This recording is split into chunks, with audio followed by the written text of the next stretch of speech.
Some people don't like you to mention certain things. Some people don't want you to say this. Some people don't want you to say that. Some people think if you mention some things, they might happen.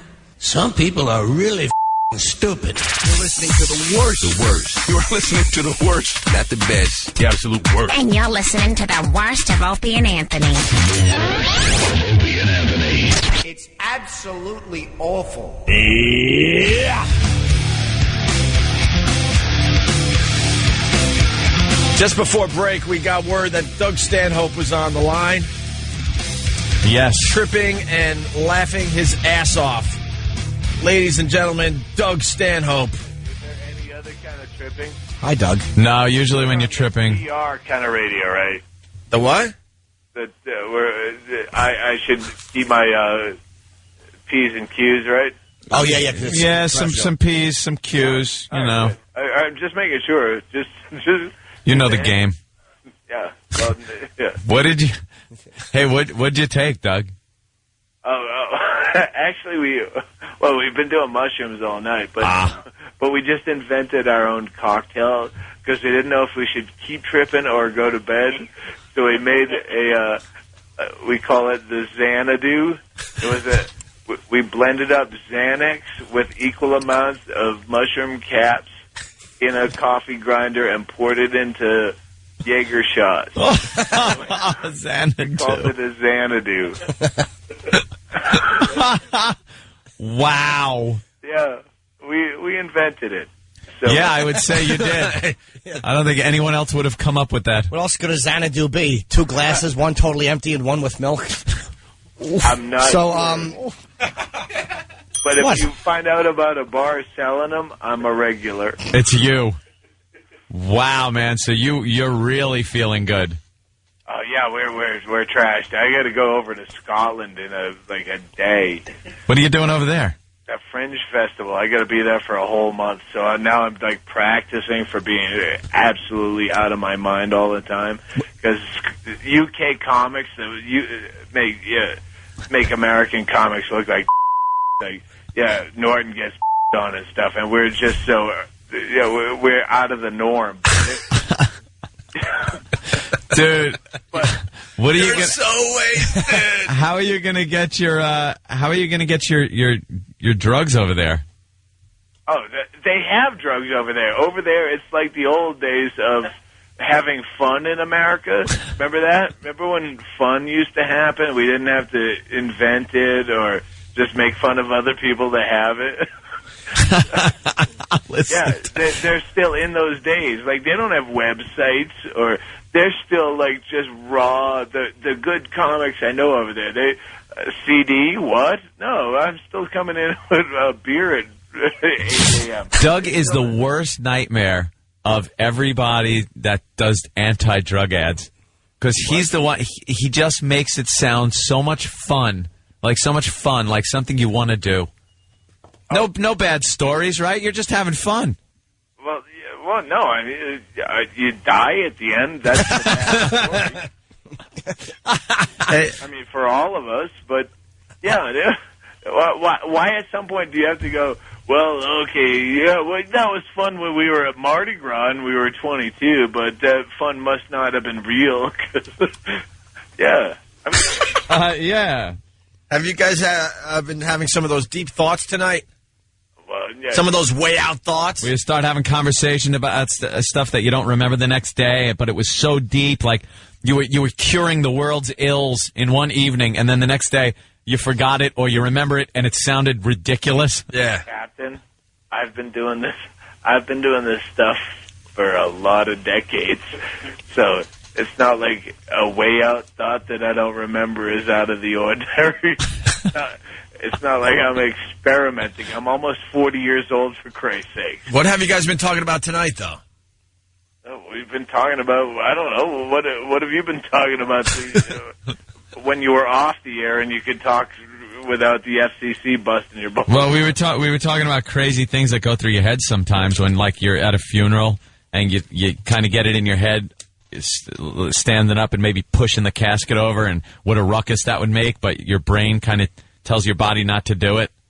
All right, we've been talking about the same thing. My buddy Joby his best friend just blew his brains out. Oof. And he was a little reticent to trip tonight because it just happened. Yeah, that kind of make a bad trip if he starts thinking about it. My mother is, like, hopefully going to die soon.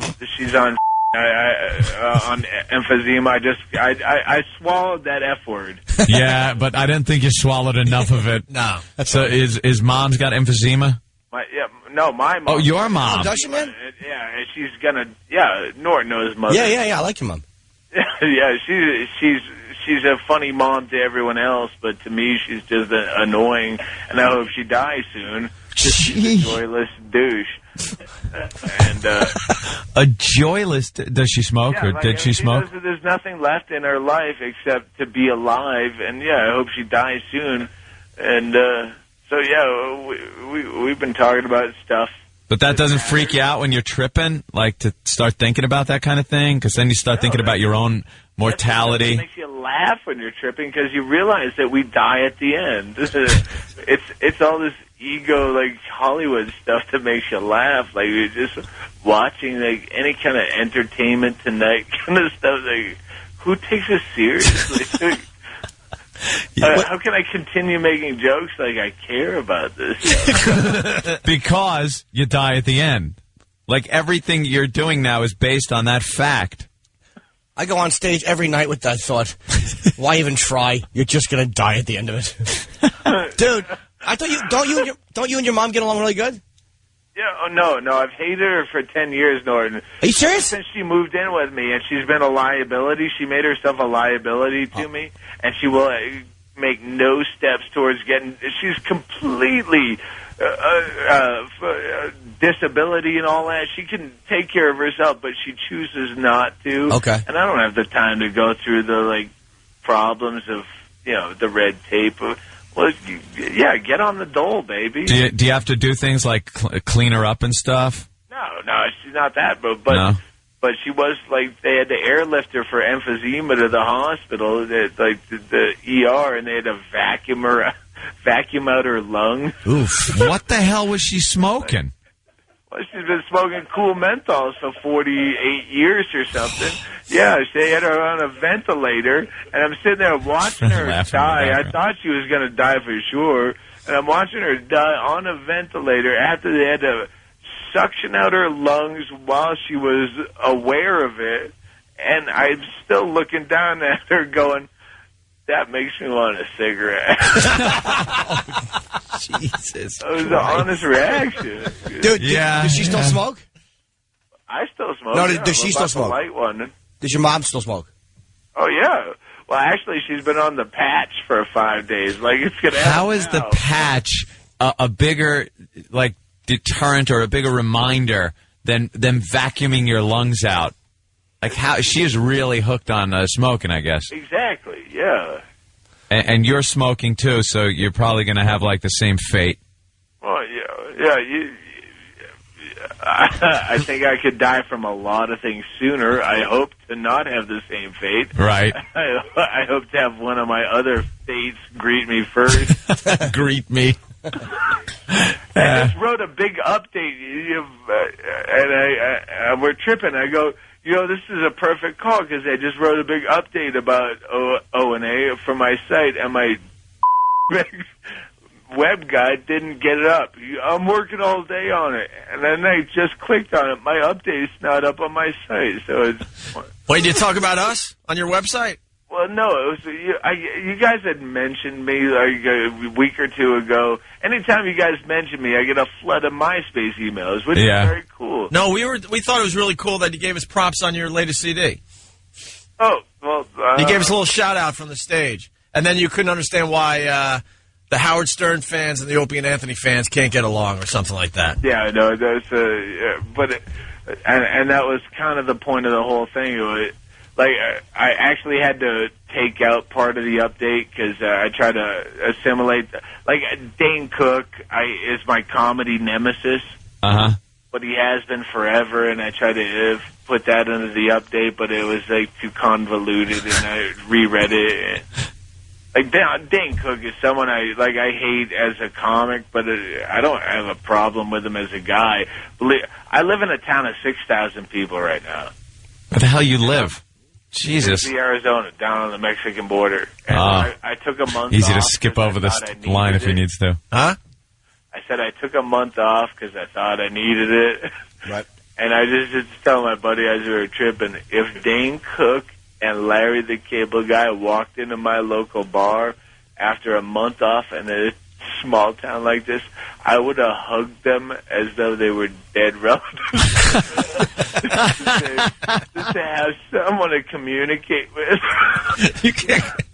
Like, all right. You really have no one to talk to. Rivalry and artists, whatever. All right, we can talk like human beings. Doug, why'd you move to that little teeny town? I don't know, midlife crisis or I don't. Midlife crisis. You buy a vet or something. Yeah. I had to get out of L.A. It was just that ego nonsense was. I think we're gonna move to Austin in January.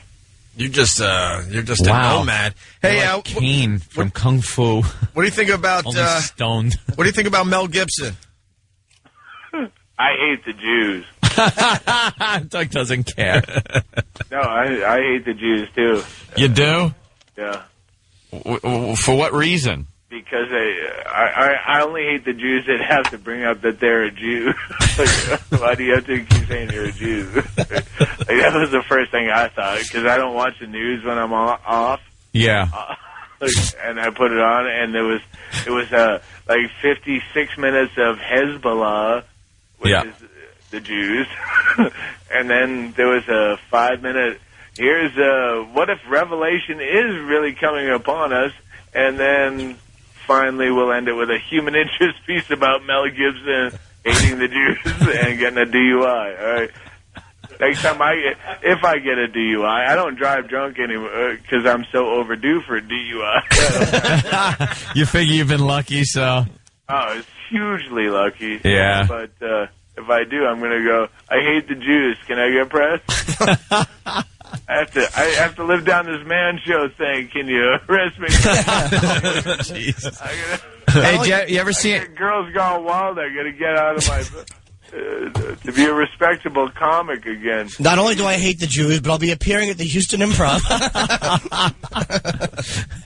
But no, I just hate it. Like if you came up to me and go, you know what, because as a Lutheran, and you prefaced everything as being as a Lutheran, well, what does that matter? Yeah. You would hate the Lutherans. Yeah, Jews. Well, you know, because I have a Jewish background. What does Jew mean? Shut the F up. I don't know. I think too much of the C got in that time. Yeah. But Doug, you're down in Arizona and you do peyote. Just mushrooms. Mushrooms? No. Oh, okay. I was going to ask you if you ever had one of those like Indian kind of. No, we did. We did. Me and Tom Rhodes did the other night on the same batch of mushrooms. On our bellies, vomiting and in our own waste. I urinated in my own pants for almost an hour on a heavy dose of the same mushrooms. But we did mescaline in the desert this May, and that was the first time I've found mescaline. But yeah, people don't do good drugs anymore. They do tweak, and they're all coked up, and it's all like pointless drugs. I haven't heard of. I haven't even heard of anybody that's done mescaline in 20 years. That was one of my favorite drugs. Until this year. Mescaline just made you laugh. Yeah, exactly. Just giggle. Oh, it's fantastic. No, I watched mountains melt. It was one of the most miraculous things, and I'm 40 years old. So watch mountains melt in the desert, man. Oh, it's fantastic. Oof. Wow. Yeah, I watched French fries under a heat lamp once. Just turned like a kaleidoscope, it looked like. Every single French fry was a different color and was changing colors like chameleons. Really amazing. Last time I did mescaline. Have you ever had a bad trip? I didn't have many trips, and I wouldn't trip if I probably tripped and it was always mescaline. Probably about 3 or 4 times tops. Once was at a Van Halen concert, and it was the first time I ever did it. 84? Yeah, probably around 84 or something. And it was at a Van Halen concert at the Nassau Coliseum out on Long Island. And I took it and didn't know it hadn't hit me. Everybody else is like, dude, I'm peaking. This is great. You know, Van Halen's up there kicking ass. And everyone's laughing on the way out. So I'm like, dude, I'm driving. You guys are all too screwed up. I didn't make it out of the parking lot before it hit me full blast. It starts raining, so the wipers had to be turned on, and they're going like, and streaking the every light, like the stoplights and the street lights, would streak because of the rain. And that made it even worse. And the radio started talking to me like, and I just started laughing my ass off. I didn't know if I was going down the parkway. I didn't know if I was doing 5 or 80 miles an hour. I was driving all paranoid but laughing. It was that was the first time. But after that, probably 3 more times. But never had a bad one. But I would never do it if I was in like a bad place or in a bad mood. Or if my mother had emphysema. You learn when you're younger. Yeah, that's why you call it experimentation. You learn, I'm going to clean up my whole house because Discord makes it crazy. I want a comfortable, safe place to do this away from authority figures, blah, blah, blah. Blah, blah, blah. And then we ridicule the way we live. I couldn't do it after a friend's death or if my mother had emphysema like that. I couldn't trip. I had a bad time once just smoking too much weed and watching Gray Lady Down. It's some Charlton Heston submarine movie. And they went down and I got into an accident and the sub was sunk at the bottom of the ocean. And they were trapped. They couldn't get out. Yeah. Dude, I freaked out. I felt like I was in the sub and had like the worst anxiety attack. I had to run into my room. I was pretty much in the fetal position, sucking my thumb. It was one of the most awful. You watch bad Charlton Heston movies while you're tripping. We just watched a movie at the end of a trip just to try to come down, and that's when we discovered these Xanadu shots. Xanadu. Decide whether we should keep tripping or go to bed, and tripping won. But that's you got to be in a good place. Self-reflection, and this. I wish this update was out. You got watch my set later, after I bust my webmaster's balls.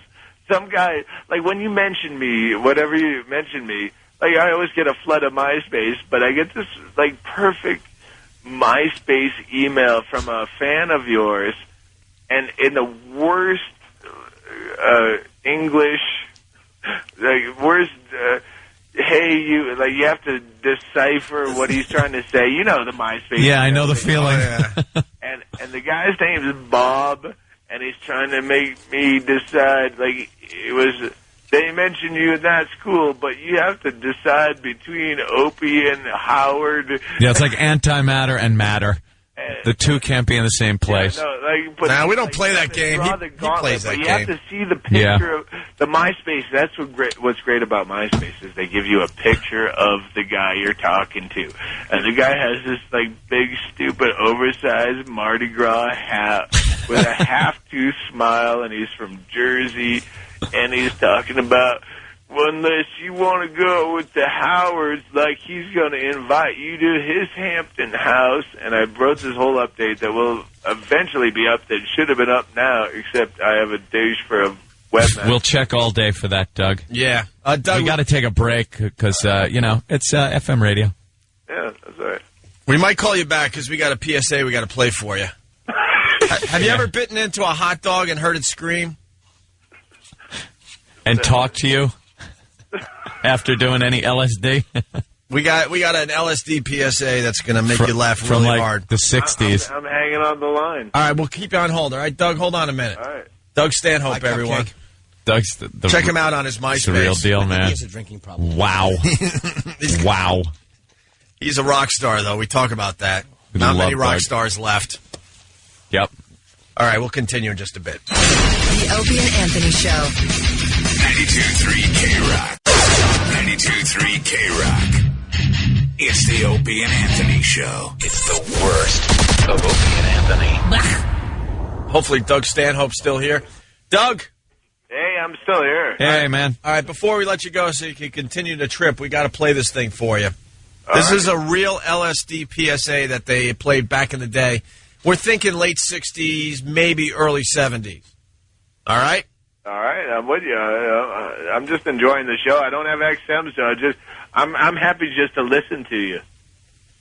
We're not out there yet, huh? We're not in that 6,000 person town? Bisbee, Arizona. I'm in a town of 6,000 people, for Christ's sake. You know, that's a perfect town for XM. You got to get the XM. I'm sure local radio's not getting it. Free Sirius radio. Yeah. And I can't even get the satellite out here. You probably get XM, though. There's a lot more repeaters. All right, here we go. The LSD PSA. Either one's better than terrestrial. What did I say? All right, here we go. Listen to you. Here we go. I first dropped acid when I was 18. I was over at these people's house one night.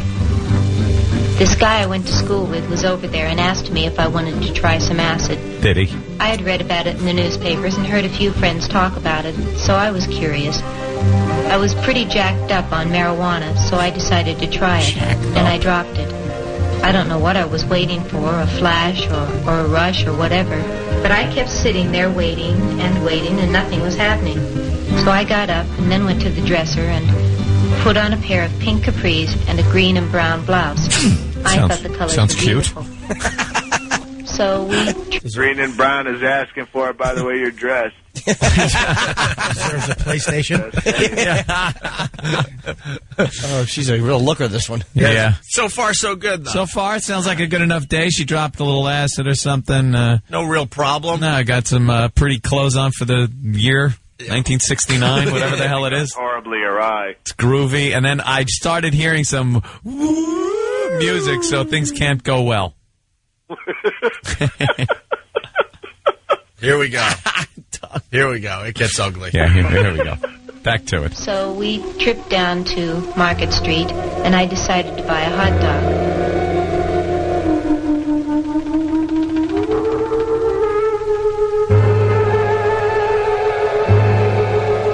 I was very hungry, and I had put mustard and ketchup and relish in the usual. And I put the hot dog up to my mouth, and somebody started screaming.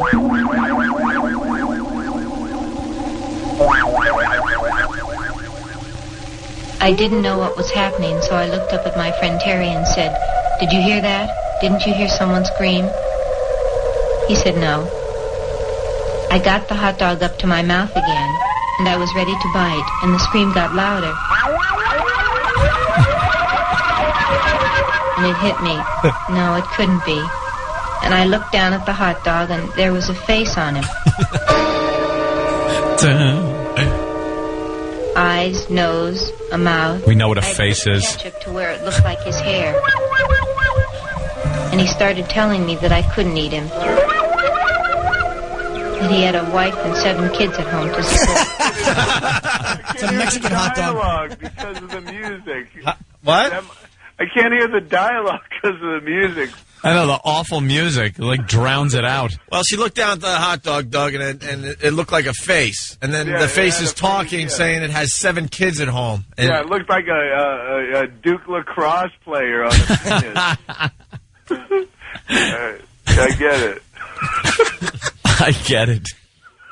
Had a face, a nose, a mouth, eyes, the ketchup ears. looked like hair. Yeah, the ketchup looked like I hair. think the message is, I must feel like a whore for putting out, because otherwise, if I just give in to my natural sexual urge, then a guy won't have to work 60 hours, put in overtime to get a spoiler for his Honda that might attract me to maybe giving him gratification in the toilet.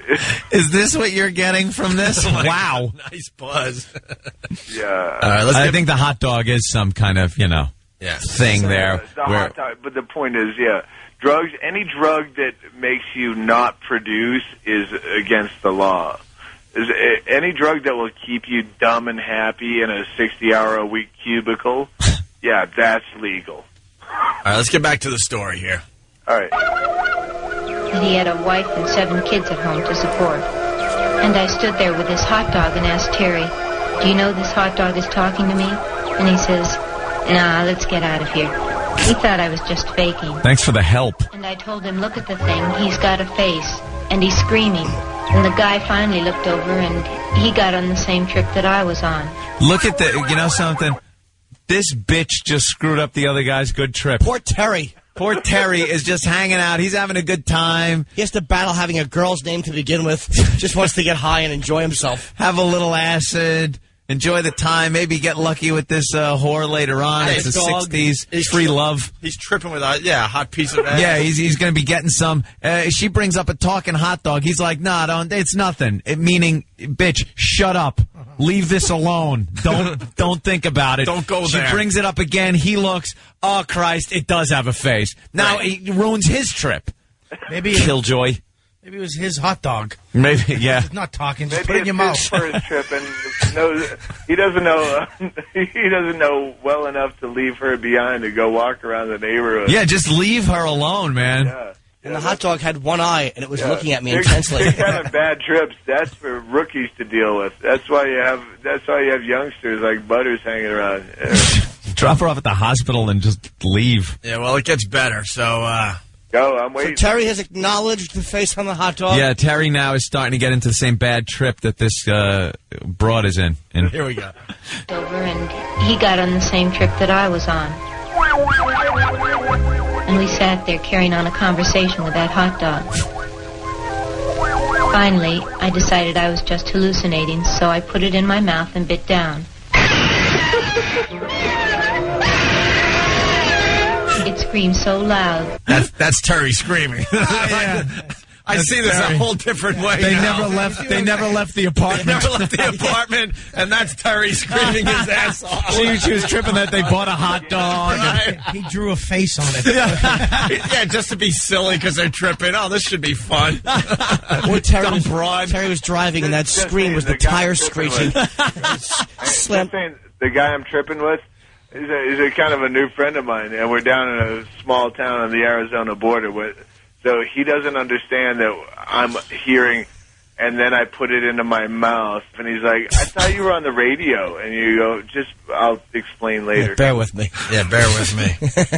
Jesus. All right, so I backed it up a little bit. Here we go again. I decided I was just hallucinating, so I put it in my mouth and bit down.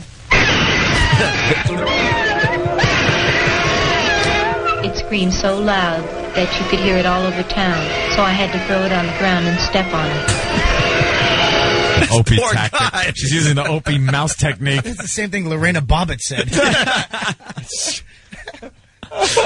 Why would you have to step on it? Why not just put it down? Safely and gently. Because it was suffering like Opie's mice in the glue trap. This is a monster now. You got to put it down and you got to kill it. Right. That's probably just the drug. Biting it Yeah. and stomping. As she's stomping, thinking of all its children. Poor Terry's just in San Francisco, the heyday of the hippies. He's just trying to get some action. Got some chicken capris and a smart outfit. Summer of love with some dope. Some dope that's just destroying his manhood. I don't believe it's a hot dog anymore. She had a nice unconditioned braid in her hair.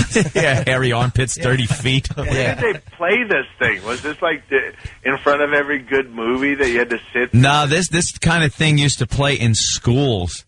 Yeah. They would like get an assembly together in school and play this along with, Hamburger on the Highway, that movie about driving in Driver's Ed. I remember, honestly, in I guess it was 6th grade, a science teacher telling us that kids who would sniff glue would die and be so deformed that their parents couldn't pick out their bodies in the morgue. Sounds like cool. I never thought about sniffing glue, but it occurred to me later on. Wait, they were teaching me this in public school. It's such disinformation that it destroys. Like there's drugs that are bad, but once a kid learns that, hey, if I smoke a joint, I'm probably not going to blow my friend's head off. Yeah, it was always smoking a joint, and you would, if you were the babysitter, let's say you're babysitting and you smoke a little reefer, you would put the baby in the oven, and the mother would come home and find the turkey upstairs tucked into the crib.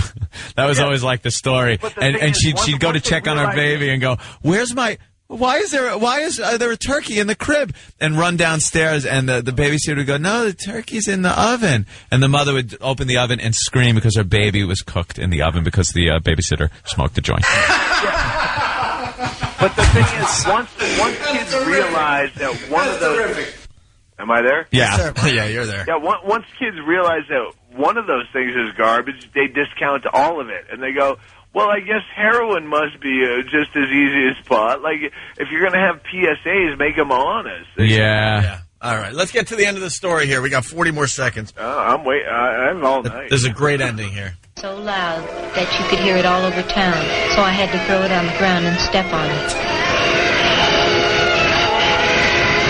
And I was jumping on this hot dog in the middle of Market Street.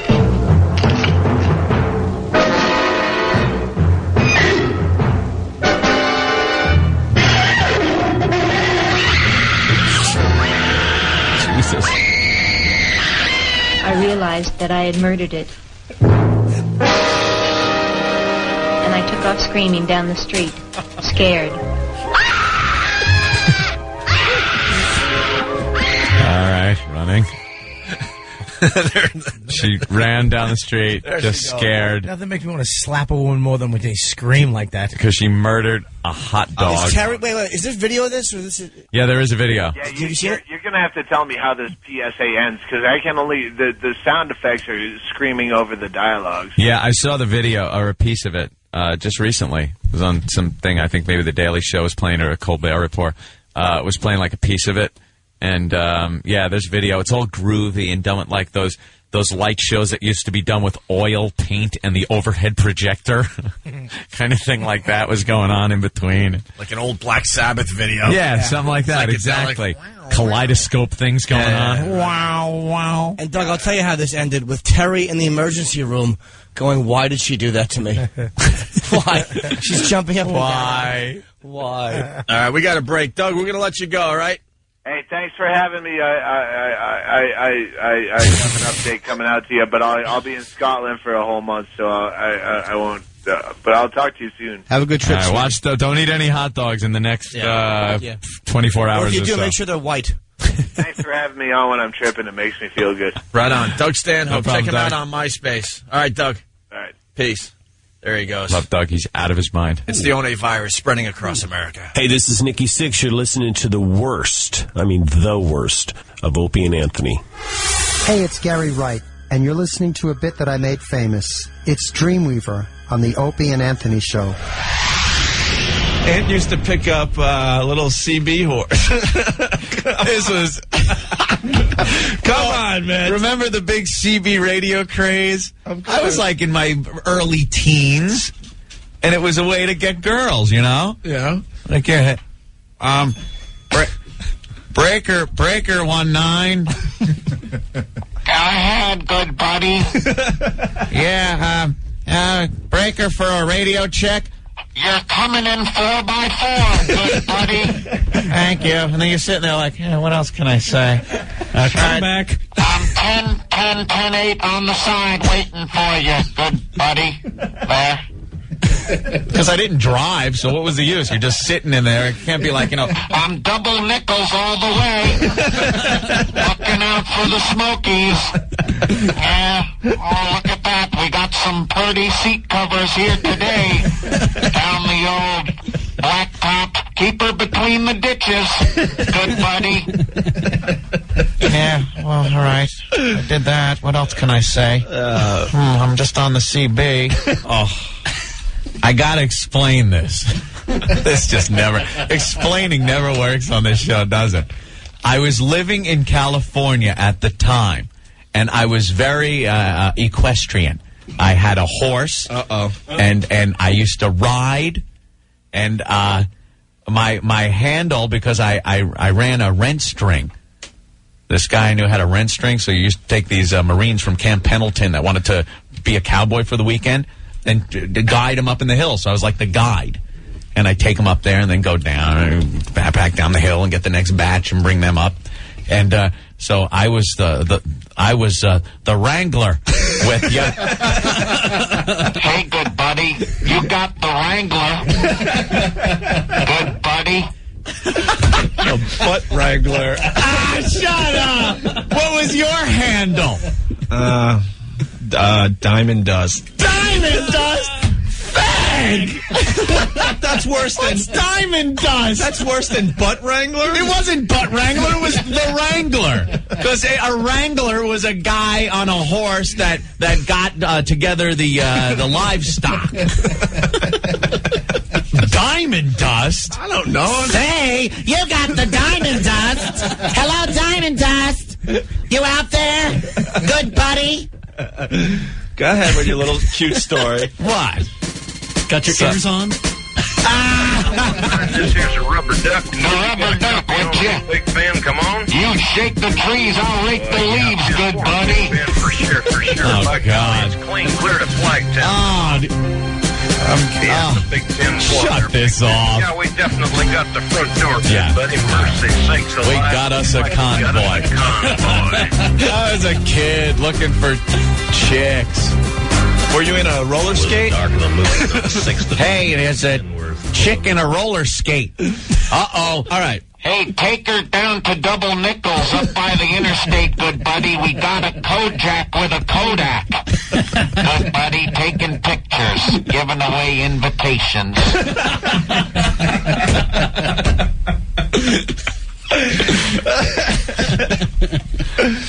I'll be back. I gotta go 10-100. Yeah.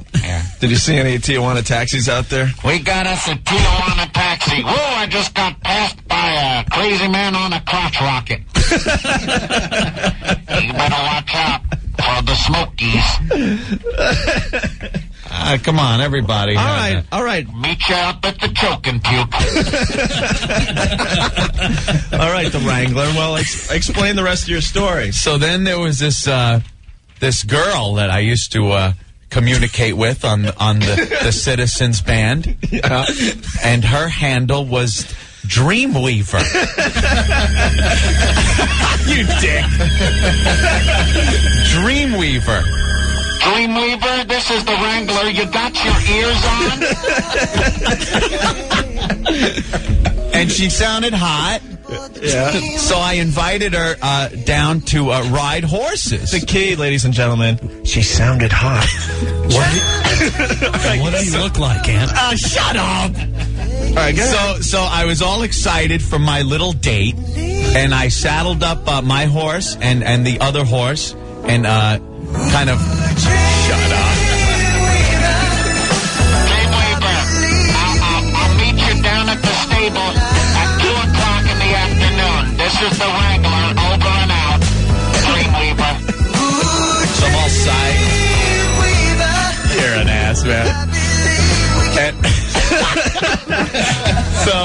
All right, so I saddle up my horse, and I spend time, brushing the horses, making sure they look all good and everything.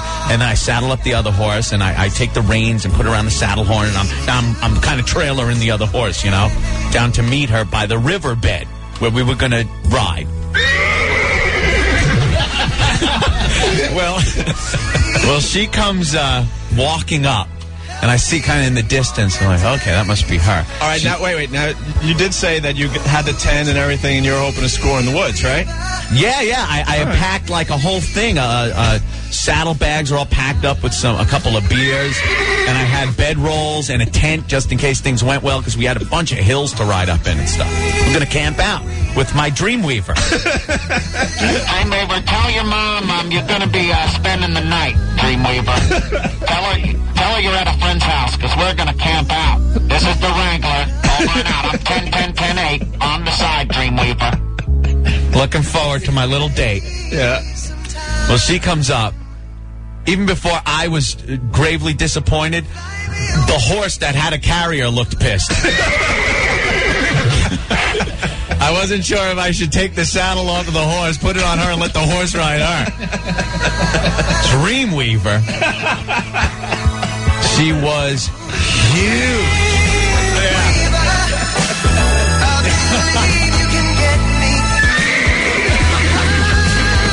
All right. Yes, I was gravely disappointed.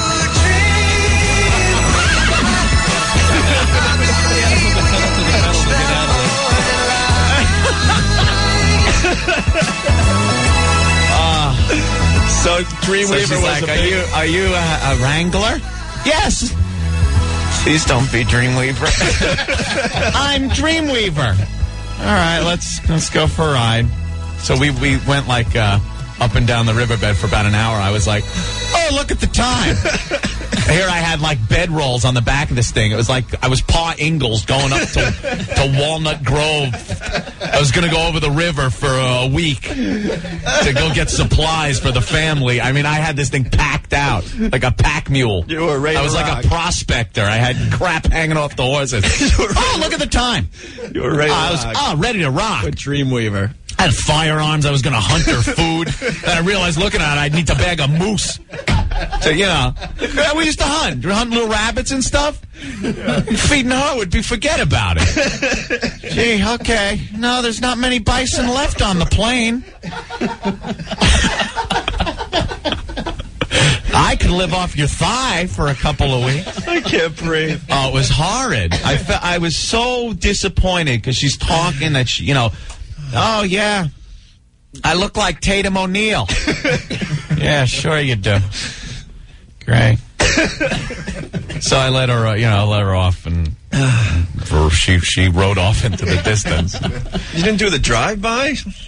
How are you going to do a drive-by on horseback? Well, what? I'm the only guy with two horses, one empty. Are you Wrangler? No. You should have. No, just looking for another girl. You should have tried to meet her in town or something. Did the drive-by. The whole thing was riding up like Clint friggin' Eastwood, dude. I understand. I had the whole look. You got to remember something. I'm a kid. I'm like maybe 13 years old, and this was mid-'70s. I had cowboy attire on. Believe me, this was in San Juan Capistrano, California, a very equestrian town. You used to ride. This was what we did, And I'm like, I had firearms on me. I swear to God, I had a pistol, just in case I had to fight for her honor, for any bandoleros. Meanwhile, they'd have been, you keep her. We don't want her. Maybe she could pull the wagon. Oh, man. But this was like, I was so pumped up for this, and so was she. Pumped up. But, it was very disappointing. But, to bring it all back to the beginning of this story, she was a girl. All right. I haven't laughed that hard in a while. My eyes are teared. The song brings back memories every time I hear it. I gotta tell you, to this day, when I hear Dreamweaver, I think of the whole day, how happy I was and psyched and how disappointed I was riding back to the ranch that day. Oh, that's funny. All right, very good story, Ann. Thank you, Opie. It's the ONA virus spreading across America. It's the Opie and Anthony Show. 92.3 K-Rock. It's the worst of Opie and Anthony.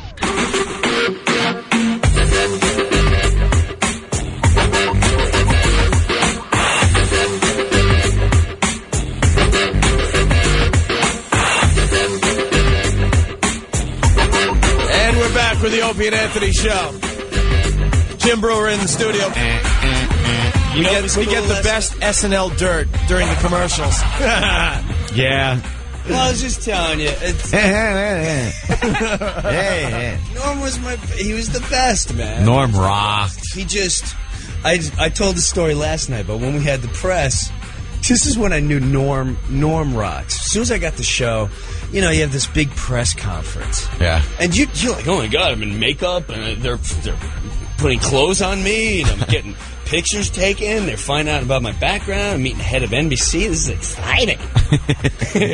Well, we're up there, and they give us a big lecture. Now, they're going to ask you questions. Just think about how you're going to answer them, and they're going to say some bad things to you. But it's the press. It's cool, and they're really prepping us, and they're really being cool about it. Well, you know, they asked, like, Sherry. Sherry O'Terry says here, you were in the Groundlings? Yes, and I loved reading it. I loved Saturday Night Live my whole life. I just wanted to be Saturday Night Live, and this is the most exciting time of my life. So, Norm Macdonald, gotta ask you this. You're the veteran. Tim Meadows, David Spade, you guys are the veterans. Everyone knows this is such a frat house atmosphere, which is not. This is such a frat house. What kind of practical jokes are you gonna play on the guys? You're going to have to dump out, so be prepared. Uh-oh, wait, can you put it in a way? Just use the first letter of the bad Norm word. goes, well, I don't know, we're probably going to...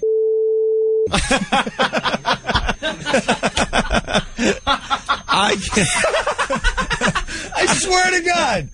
I swear to God. I can so picture that. So now, I can guarantee none of that made the radio. We're going to abuse them in ways that are from the backside of the rumper. But he says this in front of all these reporters, you know, TV guys. Yeah. I laughed. And that's when I started, like, where am I right now? And we went on the side where there was food when it was over, and I went, Norma, you think that was cool? And he's like, let me tell you something. They don't give two craps about you, Brewer. You guys are on little Chippendales. I'm going to be on the show. I'll see you in about 5 months. Wow. Oh, man. It was awesome. Brutally honest. Spade right off the bat. He's saying, hey, have you figured out Norm's crazy?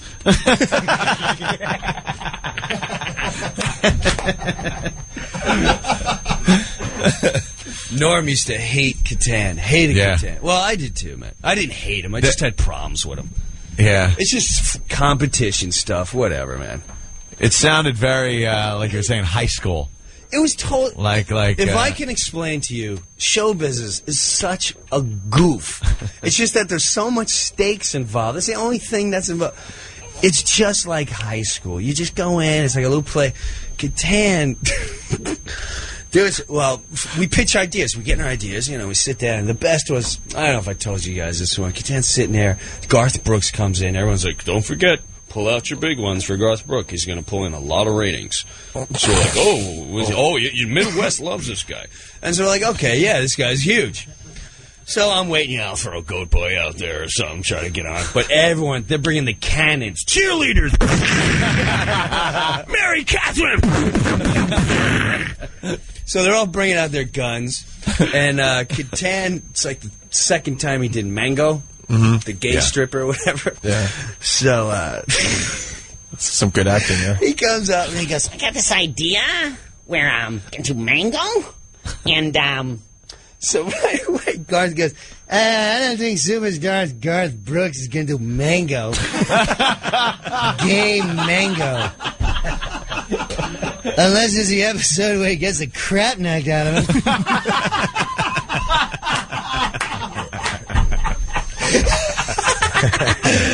Oh, Oh man, it was good time. And then he wrote. So check this out. So now the mini war has begun. Right.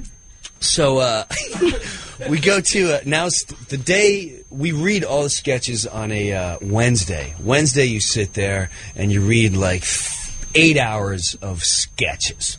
And the first thing you do, you sit down and you look at the top, see which ones you're in. You know, there's a big stack on the top says a cast, and it instantly goes, this week sucks. So the further down you get, it's like, oh boy. Yeah, exactly. So, but here's Mango, and I see Mango, and I look and I see Brewer. Catan puts in all the guys he knows. He puts in me, Colin, Tracy Morgan, and Norm. So I'm like, ooh, interesting. I pull out. I go, now Norm doesn't do sketches. He tells you right off the bat. Hey, listen, guys, I'll be in sketches because I'm going to F it up and I'm just not going to show up. It's not a sketch comedy show and he doesn't do sketches. You can what else can he pull that off? I got the news, man. I'm busy. That's it. He just do the news. And what's what, like if he had a killer sketch, and that's the way he was, and you know what? God bless him for it. And he's like, yeah, I got Burt Reynolds. I'll do that. But don't put me in one of your little gay sketches in the background. Don't do it. I'm telling you right now, I'm not going to do it. And he did it, man. That's great. So we sit there, and I'm looking at the, so all right, let me look at this thing here. And it says, Catan writes that Norm has to say that Mango, now this may not be word for word, but in the ballpark, that Mango is my favorite all-time stripper. Gosh, I dream about that Mango. So I'm sitting there and I give Colin Quinn an elbow. He's like, I know. I saw it. I saw it already. This is going to be good. This is the end of it all. This is great. I love it. Holy jeez, that sounds just like I know. So here we go. Now, in Norm, this is fine too. Even when sometimes he has to do sketches, our big catering thing is, carrots. So he sit there. All he would do is read. Like if he had to read, here, just one line of the paper, you go, he'd eat a carrot. Islanders versus Canadians tonight. Live, send me up. That's the way he would read your sketch, no matter what you put him in. Cox Moore became here than Glenn. So now, also on the read-through, you have all the producers, you have the network, you have all the writers, you have all the people that are going to do the costumes. Everyone's going to, do the sets. They're all sitting there watching while you're doing the read-through. And we do the read-through, and the host is on the end. Well, here it comes. Now, of course, the industry has a lot of homosexual top personnel. Of course. So that's a given. So we're sitting there, and Norm goes, here comes the big line. I'm professional, and I go, can't wait to see that Mango tonight. I totally professional. Norm grabs the thing. Hey, that Catan sure loves Big C, doesn't he? That Mango loves him. I wish he just admitted it, right? Matter of fact, tonight I'm going to go see him. I love that big... Oh, God damn. And then he put it down, he got up, and he walked out of the room. What a set of balls. That's great. He's like the John Wayne of comedy. He just doesn't care. Oh, it was just brilliant. Absolutely. Didn't he have an assistant or someone that had to actually empty the bottles of urine from his office? Well, it was yeah. I never actually saw that. Yeah, I heard like Snapple bottles or something. Like all over the office. He wouldn't want to leave his office to go to the bathroom, so he'd just do it in a bottle. And had an assistant that his assistant, hey, can you empty this? Hey. Well, he was very competitive, and he'd make us play. I was too.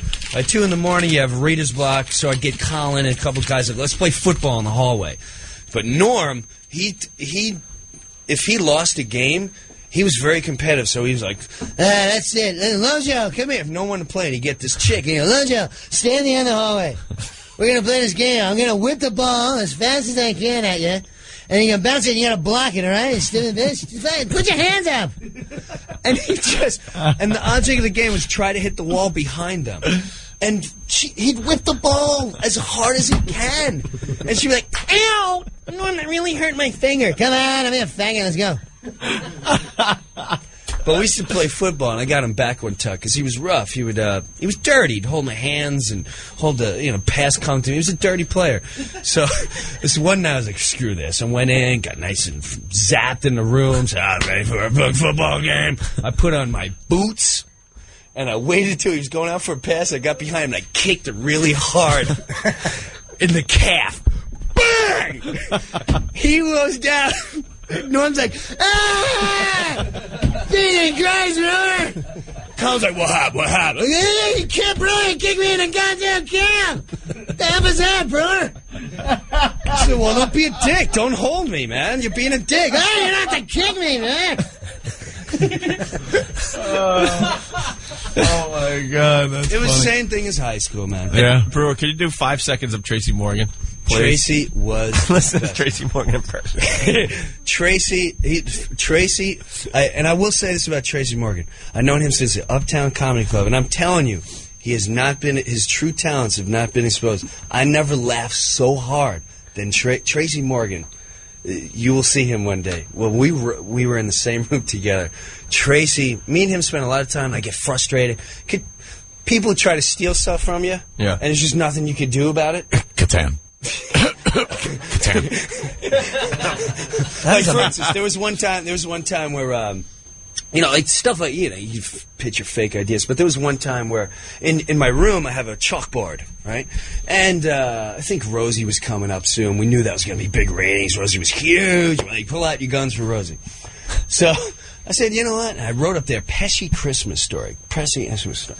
So I was sitting there, I write that up there, and all of a sudden, here he comes. Hey, what's up, Tom? What you doing? Hey, what's up, buddy? How you doing? Oh, my God. What's a Pesci story? What's that? Sounds funny.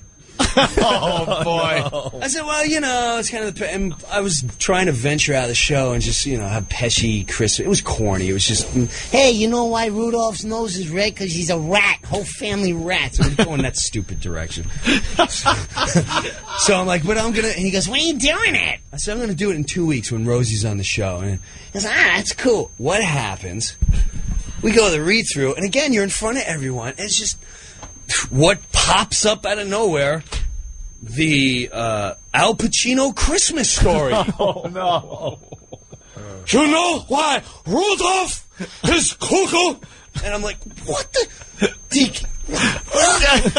Oh, no.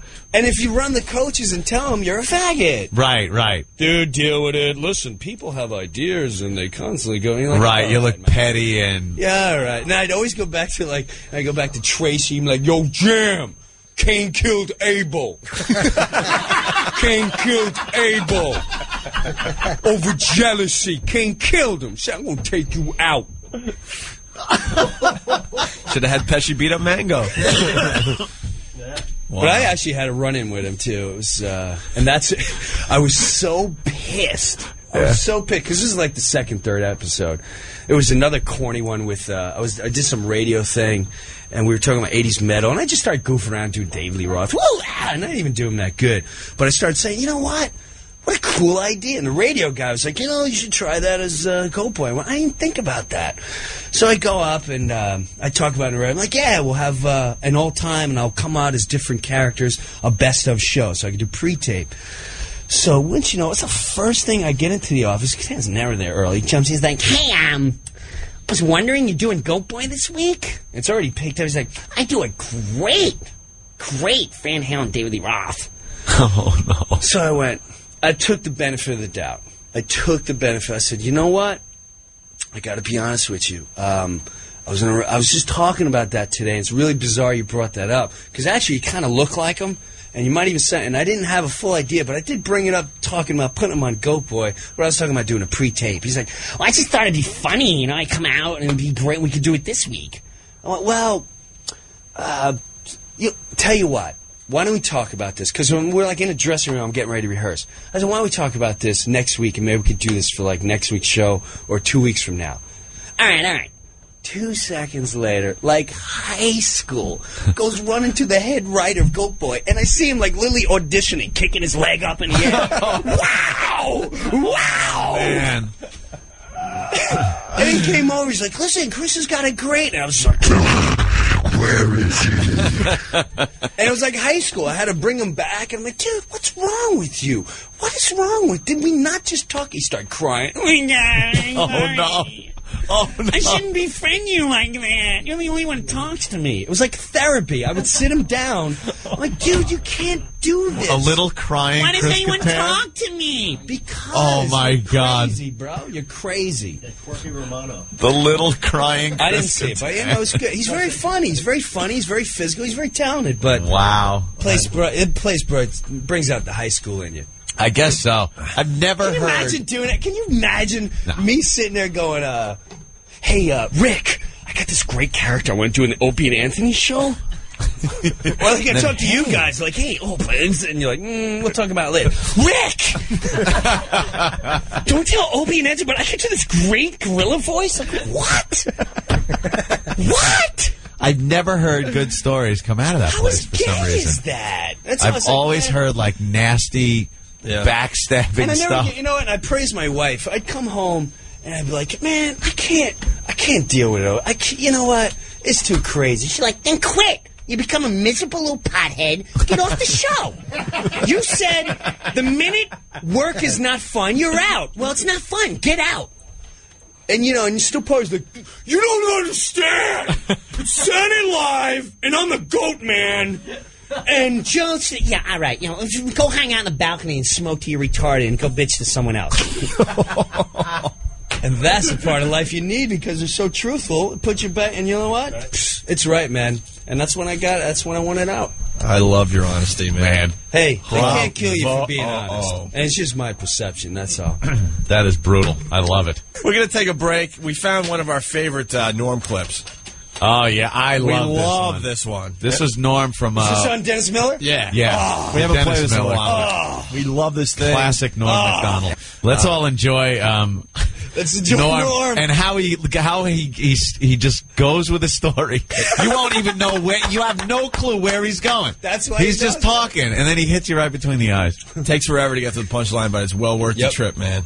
Have you ever done anything in your long and storied career that you consider specifically to be in bad taste as you look back on it? Maybe at the time you thought it was a good play, but you look back on it and you think that was in bad taste. Well, sometimes, like in stand-up, I'll do jokes that are like one time I was doing this thing in San Francisco and they were all gay people in the audience, they told me. So I figured I'll in do San Francisco? Yeah. No. So I figured I'd do stuff about gay people so that they could relate to it. Yeah, it's warm up. They love that. And so I was talking about, because I went to this gay pride parade, and I saw in it there were these old men and old ladies like with these signs that said, "We are proud of our gay son," you know? And so I was saying, that's an odd thing to be proud of, you know, because it's not an achievement, you know? It's not like something you work all your life to be gay or anything like that. And I just wondered, I had a hard time believing that these 50, 60-year-old men are actually bragging, you know, at work like they're, hey, Bill, you know, my kid, oh my God, we're proud of him, Johnny. He graduated from Harvard, you know, a first in his class, you know what I mean? Now he's articling over at a law firm, and, oh yeah, he loves you know? This kid. The Opie and Anthony Show. 92.3 K-Rock. 92.3 K-Rock. It's the Opie and Anthony Show. Hey, this is Brian Regan, and you're listening to the worst of Opie and Anthony. Dave writes, for your information, about 2 hours ago, Tom Brokaw was seen scuba diving in the ocean doing a live broadcast to see if JFK Jr. was faking his death. He is hoping he will reappear from the water and catch him in the act. Come on. Well, you know, I don't think Tom Brokaw is in the water. I believe finally the story's dead and they've run out of angles, so I wouldn't be surprised if you know, some of the networks did get some scuba divers down there to see if something's going on. But actually scuba diving? Actually on the beach with scuba gear. With scuba gear. Ladies and gentlemen, Tom Brokaw, NBC Nightly News. You know, it's strange. I sound better with the regulator in my mouth than I do just trying to speak normally. Normally. Hey, Tom? Yes, Tom Brokaw. You sound a little out of it today. Well, You sound a little lightheaded or something. I was deep diving looking for JFK Jr. I don't believe he's dead. I think it's a big conspiracy.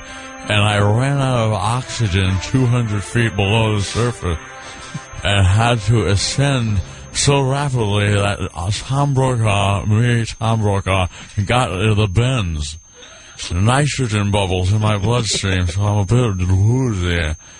But I do believe I did see JFK Jr. when I was just before I passed out.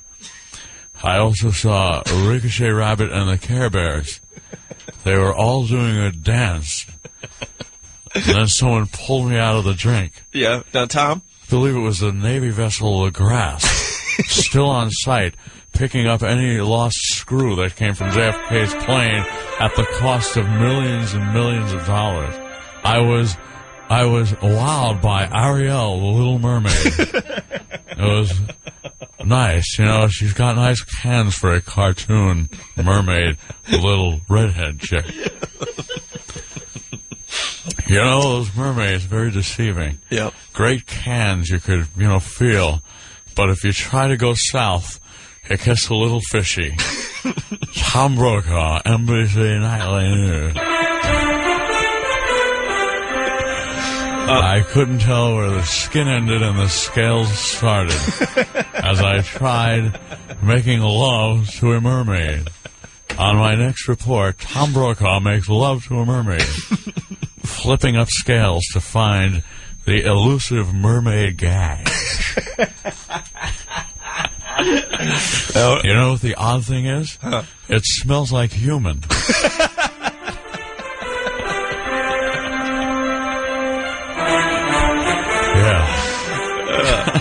Tom, while we have you in the studio. Yeah, Anthony. What was the toughest thing you've ever had to say on the news? I believe it was back in the 80s. It had to be the day that, the day Leon Klinghoffer was thrown off of the cruise ship Achille the Achille where wheelchair-bound Leon Klinghoffer was thrown overboard by terrorists who took over the cruise ship.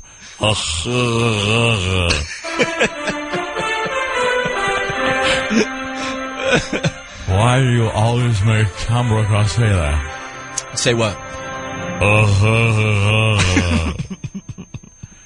Oh, look at the time. They've refilled my oxygen tanks. I am still searching for evidence of the death of JFK. Well, good luck in the search, Mr. Brokaw.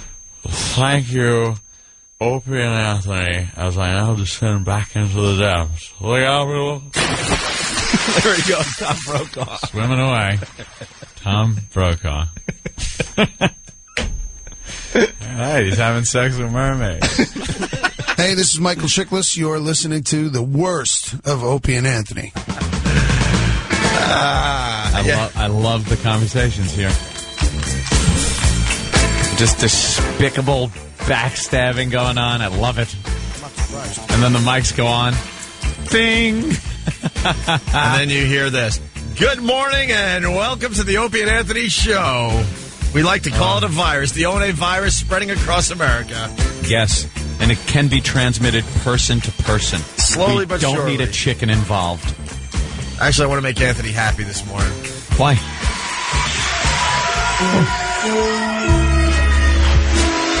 Well, yes. If you want, you can sing along, Anthony. I remember this. It'd be playing in the car.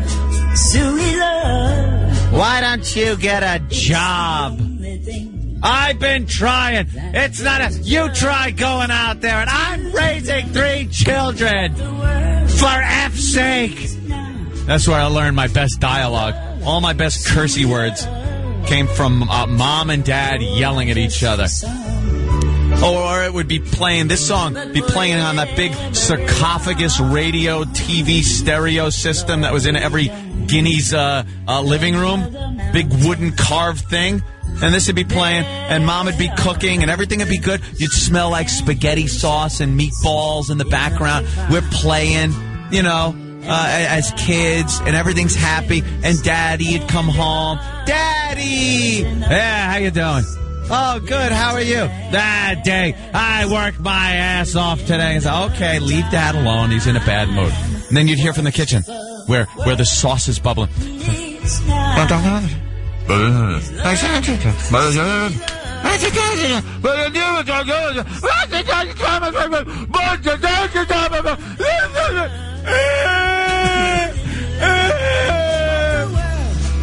And there it goes, sitting at the dinner table. Love, sweet love, playing in the background. Hearing just the clinking, the uncomfortable clinking of forks on plate. No conversation until Dad maybe got a look he didn't like. And then the plate of spaghetti and meatballs. I saw it. Slow motion. Picked up, thrown across the room. Thrown across the room, right into the phone. And he just, stormed out of the place. And Mom's sitting there twirling spaghetti on her fork, aggravated. I'm in tears crying as spaghetti slid slowly down the 70s floral print wall. And this song playing in the background. Everybody! Right. Love. Sweet love. What a childhood. When would Daddy return? Who the hell knew? I think he had a chippy up in Connecticut. So he would disappear all night. He'd come back. Go F yourself. Wait, everyone knew he might have had a chippy, but no one talked about it? Yeah, no one talked about it. Because he was like the worst. He was like me when it came to cheating. Like, just horrible at it. I'm the worst cheater ever. Like, they're on to me in a second. Because I give up on the girl that I'm with. I just give up. I don't try. Yeah, I'd like you to meet my girlfriend. You're out. And like Dad was kind of the same way. Couple of things coming in on the instant feedback. Rob from his mobile device. The soundtrack. Oh, no, I'm sorry, Rob. It just updated. I actually wanted to read Carl's from Westchester. Anthony's parents were Sims. Yeah, wish someone else was running it. And then Sully from West Palm Beach, the home of E-Rock's family. Is it just me, or does Ant make his dad sound like Rocky? No. It's just you, stupid West Palm. Yeah, so anytime I hear these songs, it kind of reminds me. I forgot what song was playing when the Buick overheated on our way to Flushing to visit friends, and my father had to pull into a hospital parking lot to get water for the car, and it was overheating, and I was just crying hysterical because I was the biggest crybaby. I would cry at everything. I would cry at everything. But I'm talking like I was 6 or 7. Anthony? Yeah. I, too, was a crier growing up. I was a crybaby. I guess if there's any tough men out there that want to admit today they also were criers growing up, please call the program today. Crybaby. I was a big crybaby. So, because the car is going, steam's pouring out of the front. I'm in the back. My father's just aggravated to be there. So he turns around and he's like, shut the F up! And my mother's like, Joey, he's just scared. Well, toughen up! Like, my father was convinced I would just be by like 15. Good. Yeah. But, thank God, Yeah. Thank God I didn't have to disappoint him like that before he died. Thank God. But I was always crying. Just a big crybaby. My mother would leave us, in the car to run in, because back in the old days you could do that, go in to the grocery store or something. She'd leave me, my brother, and my sister in the car with the windows rolled down like we were dogs. But you did that. And if somebody in the car next to us came up to get into their car, they would come up between, and I'd see them coming close to our car, and I'd go, thinking they were going to... Where at 6 or 7 this, fear and crying came from? Because even my younger sister, my baby sister was fine with it. I was always thought we'd be kidnapped or something. I was a little faggot. I was 5 or 6, and I was going to my friend's house for the first time. Like the first time I'm actually going to a classmate's house to hang out after school. I think it was about 5 or 6.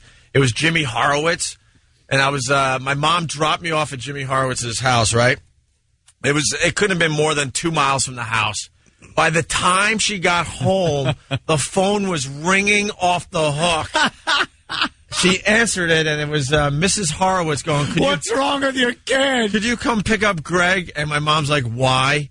Because he's crying hysterically. And she's like, but I just dropped him off. I was too scared. Yeah. I was too scared to be left alone at Jimmy Horowitz's house, and Mom had to come pick me up. The only time I cried, I'm disgusted with. I can't look. Are you? I'm disgusted with the two of you. But we were children. It doesn't matter. Okay.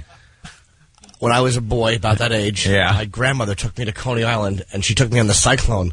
Oh. And I was about 9 years old. And 9? Crying. All right, 9, you're a baby. I was scared of the Cyclone, and I cried the entire time and wailed. And there was a black father with his son in the front of us, trying to comfort me. Aw. Shush me up. That's nice. While I cried my little privileged white eyes out. I wept like crazy on my first day of kindergarten. I remember it vividly. The car pulled up. It was me and my mommy. She took me to kindergarten and walked me to the door. And the kindergarten teacher. Now, I'm thinking, they don't do this with everybody. So my mother probably planned because she knew I was going to lose my mind. So she had to do it this way. She walked to the door, and the kindergarten teacher took my hand, and she goes, come on, Anthony. We're going to go into a class, and there's plenty of people to play with and everything. And I was like, okay, this sounds great. Because I assumed Mommy was going to be there the whole time. Well, Mommy turns around to leave, and I lost my mind. I punched the kindergarten teacher, and I'm running to the door, and I can't reach that top thing that you push, the bar that opens up school doors. I couldn't reach it, so I'm just pounding on the glass going, Mommy! Mommy! And she just had to keep her back turned and walk away. And I'm sure she was crying herself. No, she wasn't. She had the douche chill. Hey, what a little faggot. Everyone is saying I was scared of Jews. That's why I was crying. Scared of Jews at the Horowitz house. Your little blonde, perfect hair. You Aryan walking in there. Yeah, they should have been scared of me. Right. Mother, they has dark eyebrows. It is him, Greg Opie Hughes. It's the White Devil. Bert in Philly. He can't let you slide today, Anthony. No one can. Anthony, you did disappoint your father. You were hanging around with Richard in the treehouse. He had to know about the kid before you did. That's true. No, actually not. I wouldn't have put him on to Richard being gay, tell you the truth, because he wasn't. When I first moved out to California, the kid was like 11, and we were just friends. And I don't know, something happened. The gay switch flipped when he turned like 14. Who's to know? I didn't know. I didn't know until because we used to hang out at the stable. I had horses and everything, and we'd hang out at the ranch. I know it's a legendary story for the XM listeners, but there's a lot of people that are hearing us for the first time ever, or the first time in 4 years. Yeah.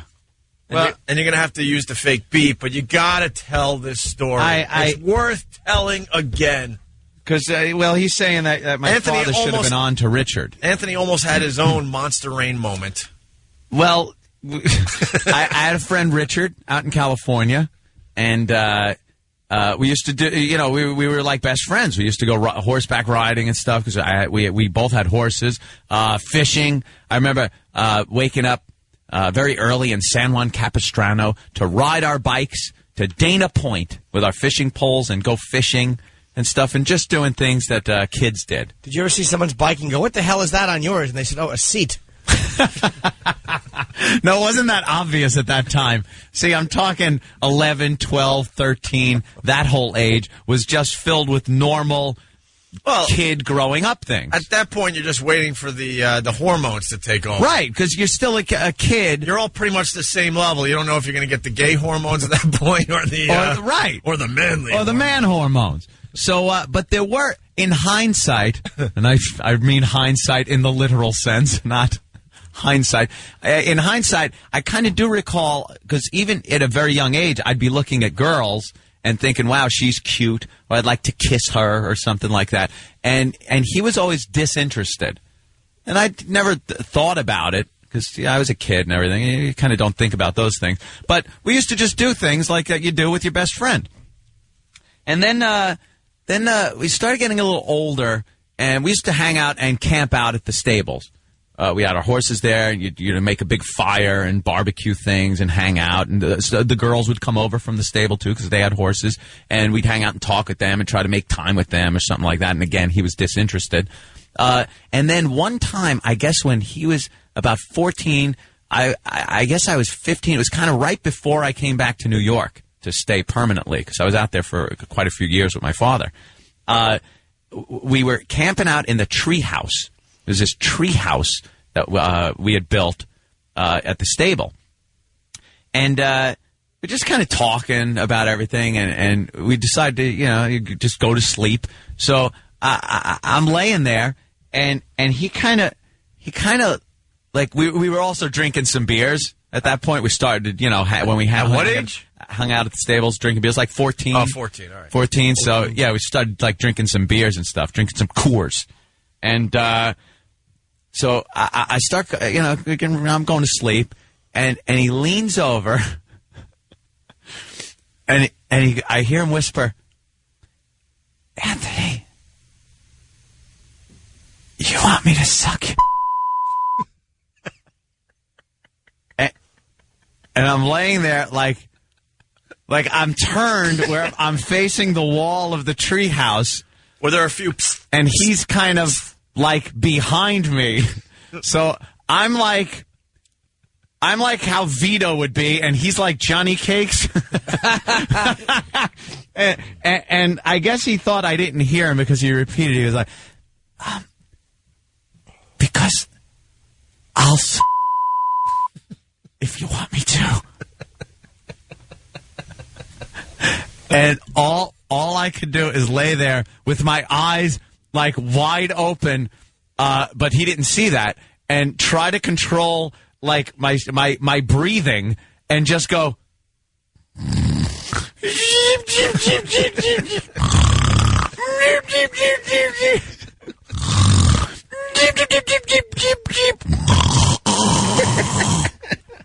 I faked sleep where there should have been a celebrity should have come out and given me an Oscar for best sleeping performance done by a man with a homosexual trying to...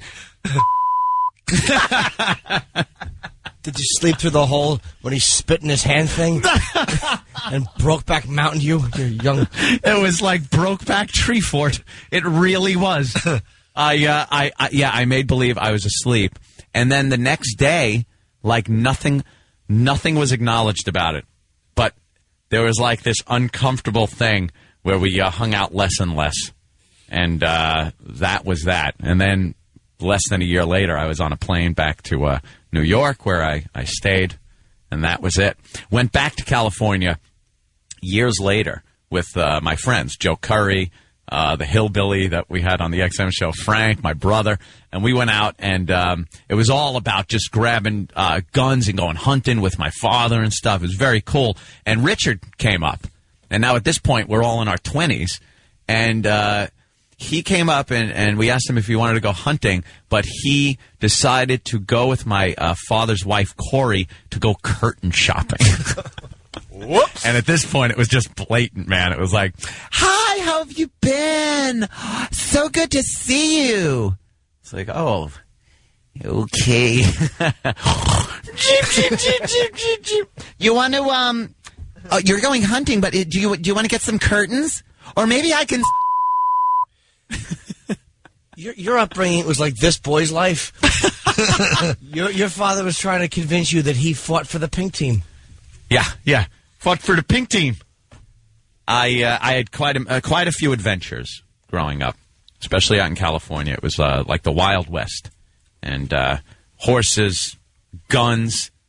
I seen people get shot. It was just it was a great time to grow up. It was just wonderful. My formative years homo advances. One guy, because I guess I was a cute kid. I'll say. And one time there was this Mexican guy. We were hanging out at one of these Mexicans' stables where they kept their horses. And this old drunken Mexican guy starts talking to me. And everyone else is around. You know, we're right around this big fire, and my father's there and everything. And this old drunken Mexican guy's like talking to me. And then he goes, you know, if you want, we can talk over there in the bushes if you want to, you know, talk a little more about things. My father heard this, turned around, and I have never, and I've seen my father kick some ass, never seen him kick someone's ass like this where the other Mexican guys had to pull him off. He'd have killed the guy. And he's like, the guy's trying to ask my son, I'm going to kick the, I'm going to. And how old were you? 19? 13. Yeah. This was just... They were fighting. You just stood there by the fire and sipped your Shirley Temple. my chocolate. I sipped my chocolate martini. Would you? Want to go to the bushes? Why is your son standing there in a pair of heels? He is egging me on. You about age 14. Yeah, it was... there you go. Quite the upbringing. Irresistible, Anthony. I was a doll. Svelte. All right, we're gonna step aside. We got a lot of people calling in to admit that they too cried growing up. We're looking for manly men who cried growing up. Also, speaking of the gay, did you cry growing up, Club Soda Kenny? Club Soda is the biggest mook ever. No, thank you. No, none of that, huh? No, I was a bully all my life. You've never cried. You made people cry, right? Yeah, I regret it now because it's nice to be nice. How would you know? No, I try. I make an effort, but I just have a propensity to make people dislike me. It's amazing. He has a knack for it. My dad kind of made me stop the whole crying thing also when I lived out there. Because one time my leg cramped up and I let out a scream like it was like that. And he like grabbed me by the scruff of my neck and shirt and said, the only time I want to hear you make a sound like that is if there's an effing arrow in your chest. Oh, man, your dad. And that was it. Your dad didn't tolerate anything. He constantly said I was in man training. Like man training. And that entailed getting me a girl on my 13th birthday that was 19. Like, it was just like this whole plan that he had. He was so paranoid that one of you were going to turn out gay. Turn out with a little bit of the gay. He was really paranoid. He said, you're 13, get him a girl. Let's get this going right away. I don't want him thinking about joining the other team. No crying when you're having sex. All right, we got to take a break. We're late. We're very, very late today. Yes. Speaking of the gay group sex party arrests in New Jersey. Big story today. McGreevy there? An update on Fat Nick confessing, or his confession tape. We got that today. We have newscaster improv that we were... What? We're taking a break? Tom Chazon is panicking. Tom, we're doing great radio right now. Tom, don't fire us. This is the O&A virus spreading across America. The Opie and Anthony Show. 92.3 K-Rock. The worst of Opie and Anthony. I know. What happened? Oh, apparently Jimmy's mic squeaked.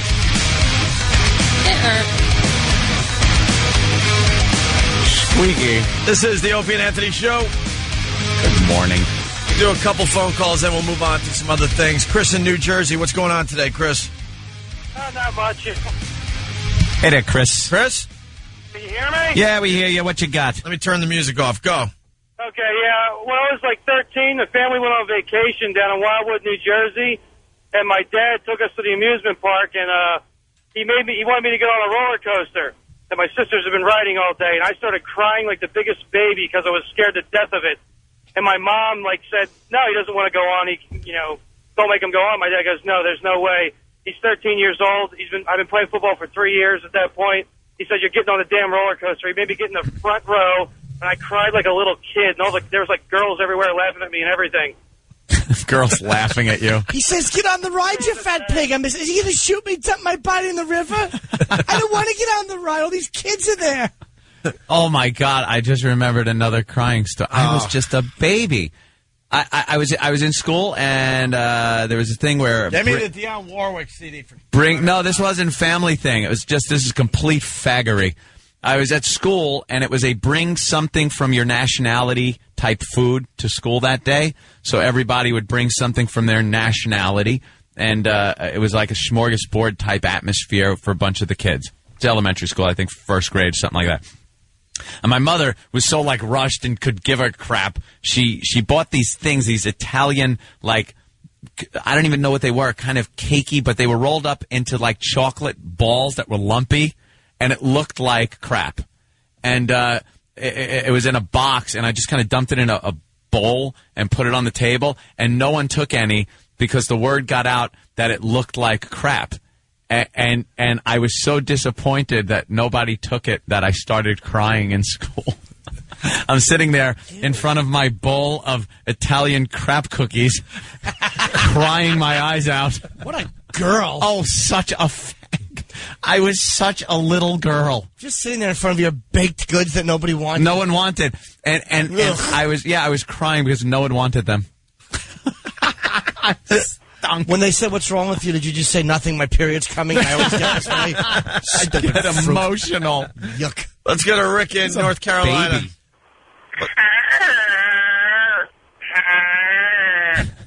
Is my mic working? Working fine. Yes. What's up, Rick? I just wanted to say that, I stuck my thumb till I was 13, 14 years old. You sucked your thumb until you're 14? Yeah. Are you a man's man now? Oh, yeah, I'm a man's man now. I was, my parents got divorced when I was really young, and I had a pretty hot stepmom, and anyway. Yeah, that has to do anything with you sucking your thumb till you're 14. So what finally got you out of the thumb sucking? To start torturing small animals? Find something else to satisfy that urge, did you? Yeah. Richard? No, well, not that way, but no, I don't know. It was just one of those things, man. I just, till I was 14. Did you do it in secret? Say again? Did you do it in secret, or were you there at, junior high just sucking your thumb or whatever? Stupid wet finger. No, I did it in secret. Big calloused thumb. Always looks like you just get out of the shower. Like, well, that thumb must be clean. You're always washing it. Wash. All right, thanks, Rick. Yep. I don't think we'll take any more calls for a while. No one's going to top me as far as being a big baby anyway. Yeah, little douche just sitting in front of a bowl of untouched cookies. Crappy-looking cookies, crying. Anthony's duty cookies. Fag. They just showed Hasselhoff crying. Oh, again. they did. Speaking of crying. See? Yeah, well, at he's least David we're not Hasselhoff. crying at American Idol.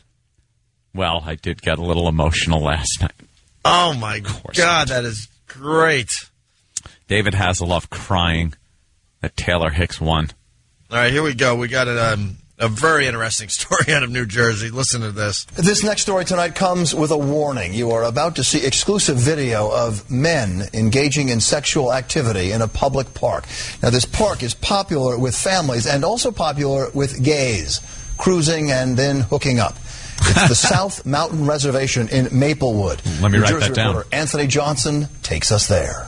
Ooh, does he? Men are involved in all kinds of sexual activity, twosomes, threesomes, and foursomes. Ooh. We have altered this amateur videotape to hide their identities and the sexual activity. Why? But it's the kind of thing you don't expect to see in a public park filled with trails where children and families hike and can easily The old stumble dirt road. across some very graphic sexual activity involving men apparently not ashamed of their public display. It's pretty upsetting because, I walk my dog in a lot of these reservations here, so I don't really want to run into something like that. Run into it. Oops. Sorry. Wow. Just trying to pick juniper berries. Say, what's going on behind that shrub? Club Soda Kenny ran to a microphone. Were you caught at this park? Kenny, why are you so excited to be on mic? No, in my past life, my alter ego. Yes. Used to work in that park near that jurisdiction. You did. And one time I had to go on the detail to catch those type of people. Yeah. And the signal was, they used to jingle their keys at each other. Oh, is that it? And that was the signal, to hook up. Wow. So you were a boy toy decoy? Yeah, were you a decoy? Did you jingle your keys and then just haul off with a right? That explains the mustache. No kidding. We finally understand the mustache. Kenny, you're not undercover anymore. You can shave that. You could shave the gay mustache off. There'd be a bunch of empty cars, and there was like 30 people lined up outside of Kenny's truck. Those people, they used to like to fight because they were like all professional people, like doctors, lawyers, married with kids. Yeah. And they couldn't get caught being right. Doing what they were doing. So they needed a big moose like you to get in there if they wanted to resist. So were you a decoy? Yeah, and then and people used to jiggle. So what would happen when you would jiggle? Hi, fella. Give us a little something. Well, it's too graphic, and I don't want to get in trouble because, I'll say the wrong thing. Well, you had to make sure they were there for that, right? Right. So Kenny? did you have to... Wink, wink. Was there some kind of an offer made to you, or... Yeah, there has to be some kind of overt act. Overt act? Right. So would they actually have to disrobe to a point, or... Well, they would have to do something, make a gesture, touch, talk. Touch. So you would actually be touched? Oh, no. I would never participate in the overt act. So you would be watching two other guys? Perhaps sometimes there would be that activity. Well, what if a guy comes up to you? Let's say, jingle your keys. Hey, fella. Nice mustache. Thanks. How you doing, pal? Good. Now, what would I have to do, like, to you, that you would then have to do your job?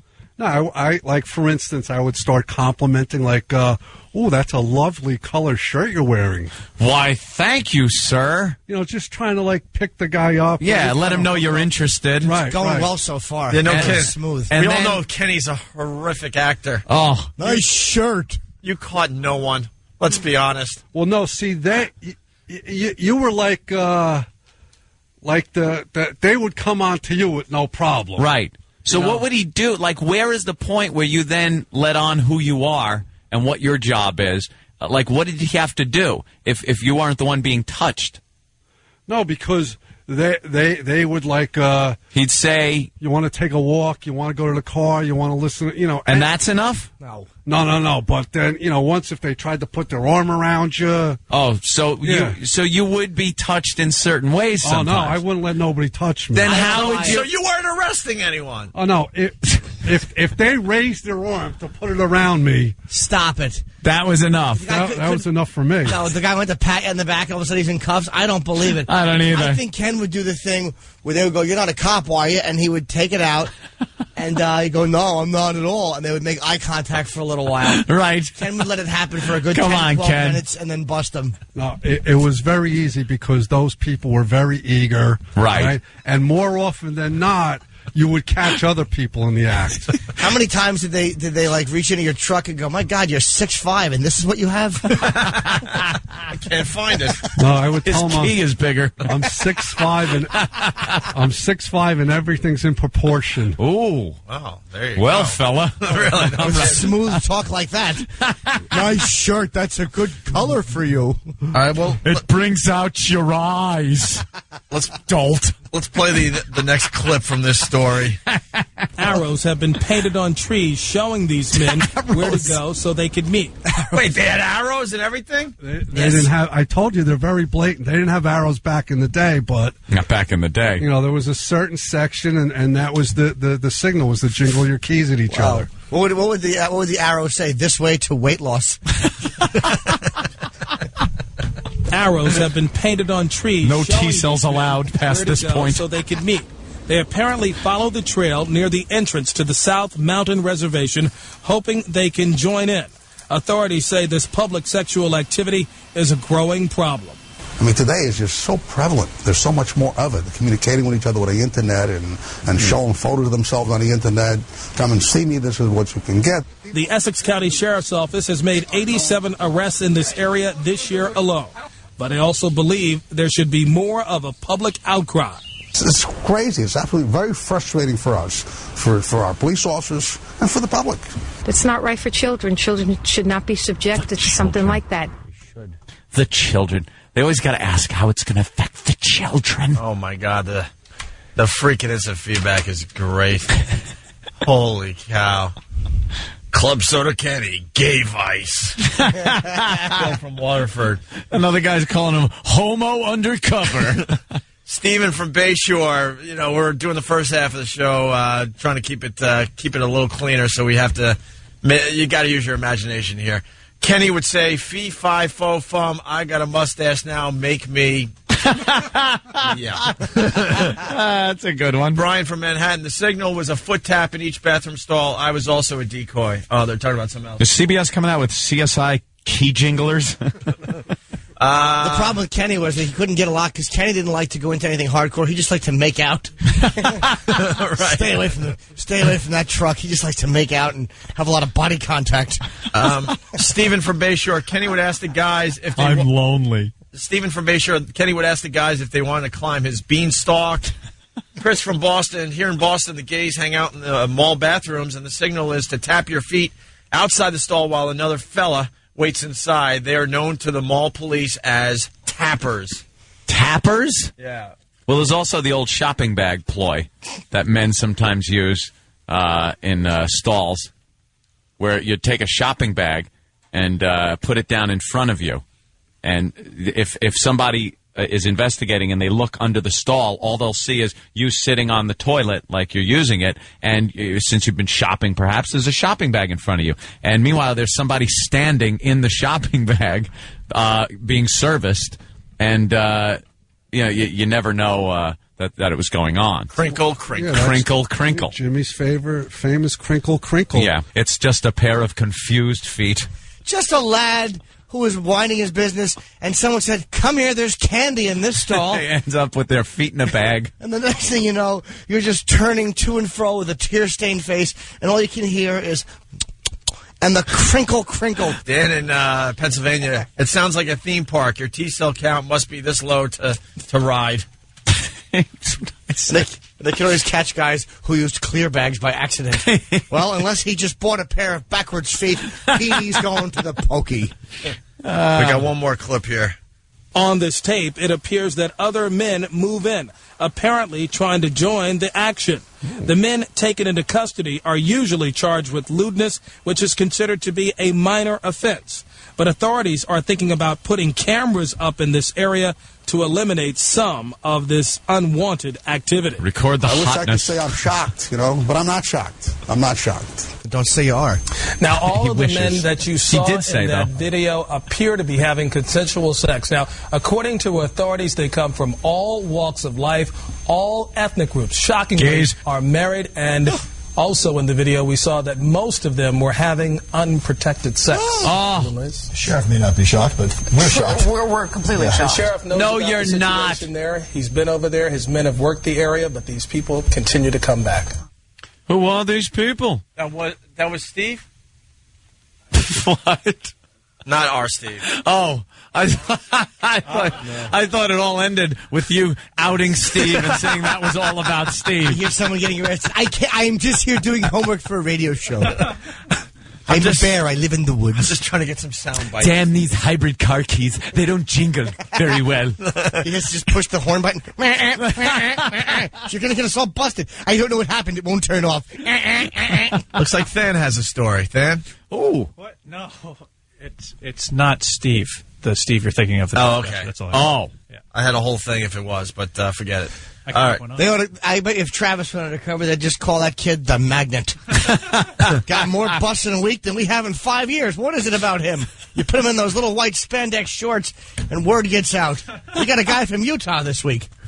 Little Travis. James Gump from Pal Talk was Kenny's line, "Can I kiss you on the mouth, or do you want to kiss me?" Want to kiss me on the mouth? I'm an idiot.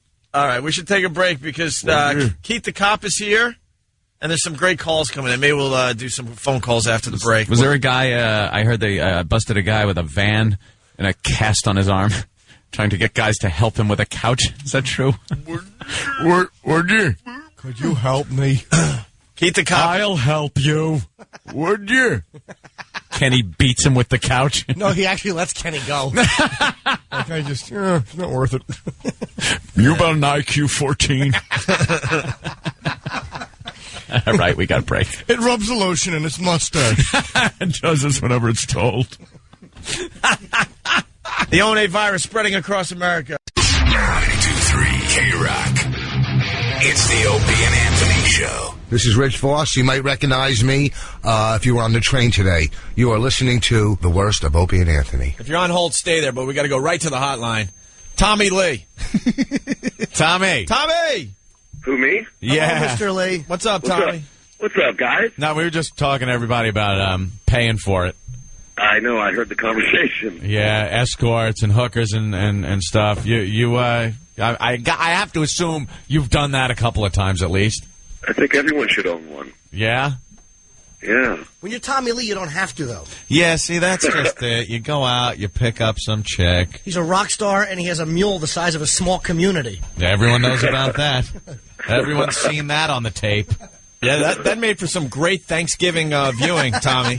I'm so glad that we get to talk to you today because I've always wanted to thank you. We brought that tape to Thanksgiving dinner, swear to God, and watched it upstairs while Mom and Sis and the aunts were cooking the turkey. We all went upstairs to see you rail Pam. You perverts. Perverts. You know something, though? You're lucky. You're lucky that you were endowed like that because it was a big hit. People saw the tape and went, wow, look at Tommy Lee's hog. And you could have been one of those guys, a little puny thing, and then you'd be going through life embarrassed. Yeah. Okay. You got to be psyched that got out there. Who are you kidding? Hell yeah. If I got a 14-incher, I want the world to know. I'd be happy with 6. Huh? Hey, Tommy, I got to ask you. I saw Pam on, what the hell was she on last night? CNN? Larry King. Why are we even talking about the P word? Because she was claiming. I gotta go, guys. Bye. Are you kidding? Are you kidding? He hangs up for talking about Pam? What a dick. All right, Tommy Lee officially an asswipe. Why would he hang up? Why would he hang up? You were tooling her, you idiot. It got out on video. You were married. No one doesn't know. Why are we bringing up the P word?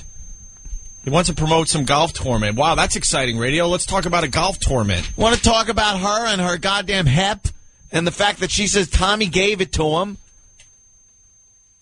What gave it to her? What is wrong with these people? Did Tommy Lee lose his mind? I didn't see if you were Did he lose nasty. his friggin' mind? He wasn't even happy that we brought up the sex tape. I was complimenting the guy. I gotta go. Then go. Go F yourself. Have a sense of humor. You jack off. Like anyone wants to hear about anything else that you're doing. By the way, you're not exactly at the peak of your music career right now. We want to talk about the sex you had. Want to talk about on the Hep videotape, C? the Hep thing, Pam. Does she have a big C? The interesting stuff. Want to ask why you didn't have a lifeguard at the party? Why are we going to sit there and plug stuff and not get something that would be worthwhile for this program, like talk about Pam? He should have used the schlong to separate the shallow end from the deep end in the pool. Like that thing they put across the pool. Oh, my God. You know, this is I'm glad this happened today. It's a perfect example why. Because a lot of people ask us, a lot of journalists ask us, a lot of listeners, why you guys don't have more famous people on the show. That's why. That's why. They all have major attitudes, and they got an agenda. Well, yeah, they could come on your show, but they will only talk about a stupid golf tournament. And nobody was being a dick to him. Like, you weren't saying anything like messed up about Pam Anderson. I just wanted to talk about Pam, and I saw her on Larry King, and I wanted to comment on the hepatitis thing. I gotta go. Obviously, you're not going to rescue children, are you? Well, he was being a dick. He was just a dick. That's not cool rocker. Hey, here's my crib. Hey, here's where my dogs hang out. Yeah, my dog. That wasn't cool rocker. That was uptight asswipe that doesn't want to talk about anything that anyone wants to hear about. He wants to plug stuff and get off. Well, it don't work that way on this show. It does not work that way. Give and take, it's called. We used to play that game, and we gave our listeners horrible radio. Horrible effing radio. Nothing more. Hey, why are we bringing up the P word? No more. Oh, God, disgusts me. Another rock hero gone. Gone. Is it? Ugh. Tommy Lee, been through the mill, been at the top of the friggin' rock heap, back down on the downside of the slide, and you'd think he'd have something to talk about. There's only been books written about their sex lives and the debauchery that the crew's been through. It's known, Tommy. You went out with Pam. You were married to the woman. You had kids with her.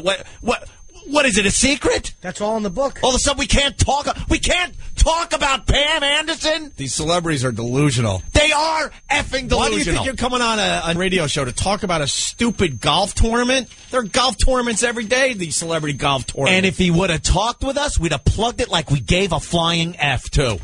We would have given it a good plug. It would have sounded sincere. Boy, what a surprise we bring up Pam when she was on Larry King last night. It wasn't like it happened 2 months ago. She was blaming you for the hep. I'd like to go to the horse's mouth and hear the answer, but instead we got the horse's ass. Tommy Lee. Wow, Tommy, you're real brave. What a rocker. When he said I'm out of here, I thought... Woo! What a rocker! I thought he was... Suck it! I thought he was kidding when he said, I'm out of here. I thought he was kidding. So did I. Thought he was kidding. Oh, yeah, Vince and Nikki much cooler when they hung out. They were talking. They were talking about the past and their sex lives and everything. They talked for like 2.5 hours. We asked, they answered every single question we threw at them. Every single one. Talked about Nikki getting thrown into a dumpster because they thought he was dead after he OD'd. He told the whole story. Yeah. I think it was in Japan or something. He OD'd. Yeah. And the people that were doing the drugs with him were like, holy S, we just killed a rock star. We got to get rid of him. Threw him in a dumpster. All the sex and all stories. of a sudden he woke up. You got to mention the tape, though. You have to. It's a very famous porno. The tape is famous. He might be tired of talking about it, but you know something? People still want to hear from him about it. It's part of, doing what you do, Tommy. It's part of getting your plugs out. You got to give a little something first. I'm not going to sit here. We're not going to sit here and kiss your ass. Wow, Dave is delusional. Line 7. I disagree. What if Ant was on a show and they talked about his wife? I talk about it all the time, you idiot. Right here on this radio show. And she wasn't on Larry King. And you know what? Before. Right. If you were, all right, let's say, wow, you were lucky enough to be on Larry King, let's say, okay? Right. You're going there, you got to think, well, some questions are going to come up that might be a little uncomfortable, right? Right. If my wife was accusing me of giving her hep, ex-wife, I would absolutely talk about it. And Ant wasn't married to another celebrity who was being interviewed on national television. Yeah, it's still, and I've talked about it plenty of times on this show. Going into a situation like that, you're prepared. You know they're going to be asking questions. Every time we sit down to do an interview with one of these magazines or a paper or something, or Bill O'Reilly, we know some of the questions are going to be a little uncomfortable. I know those Olsen twins questions are coming. I'll answer them. So you decide, all right, do I want to put myself through this? I talked about the goddamn $300 engagement ring. I talked about the hell night that was my wedding. Call him back. Call him back. Or the publicist or whatever. Call him back. If I had a chance to clear my name and go, no, that's not true, or this, I would certainly do it. I mean, I don't understand why somebody would want to do that. We got more out of Pantera Phil, and he was inebriated. Yeah. That guy's a rock star. Phil. Get him back on the phone. I'm so sick. I need answers now. I really am sick of these fake rock stars, by the way. I'm tired of it. I won't bring up names, but I've seen some things like backstage recently, and they're just fake. They're not like, I'll hand it to Norton, with the dedication to Ozzy and stuff. When you're looking at Ozzy, you know he's not fake. You know he's the real deal. There's a lot of bands just putting on the suit, Anthony, putting on the look. Yeah. Oh, MTV Cribs is over. Hey, here's where I hang with my chicks. He had chicks dancing on the poles. Like, oh wow, look, he's Tommy Lee. The strippers are there. Everything. It's crap. Oh, yeah. Big rock star. Yeah, where are my dogs? Yeah. Stop it. Whatever. Tell him about what you just said about the line. There it is. See if he gets on the line and just bust that trash. Ugh. God, I'm tired of it. See you later. Bye. I gotta go. Why are we... talking the P word. The P word. The P word. She's got a name. Her name's Pam. You were married to the P word. I think you'd want to maybe address the fact that she was accusing you of giving her the hep. Do you have the hep? Yeah, that phone line just went dark. That ain't happening. Tell him not to talk. No one not talking about stuff. You know something? Fine. After we clear some other stuff out of the way, he could talk about what he's doing. It's give and take. No one wants to hear about Tommy Lee's music.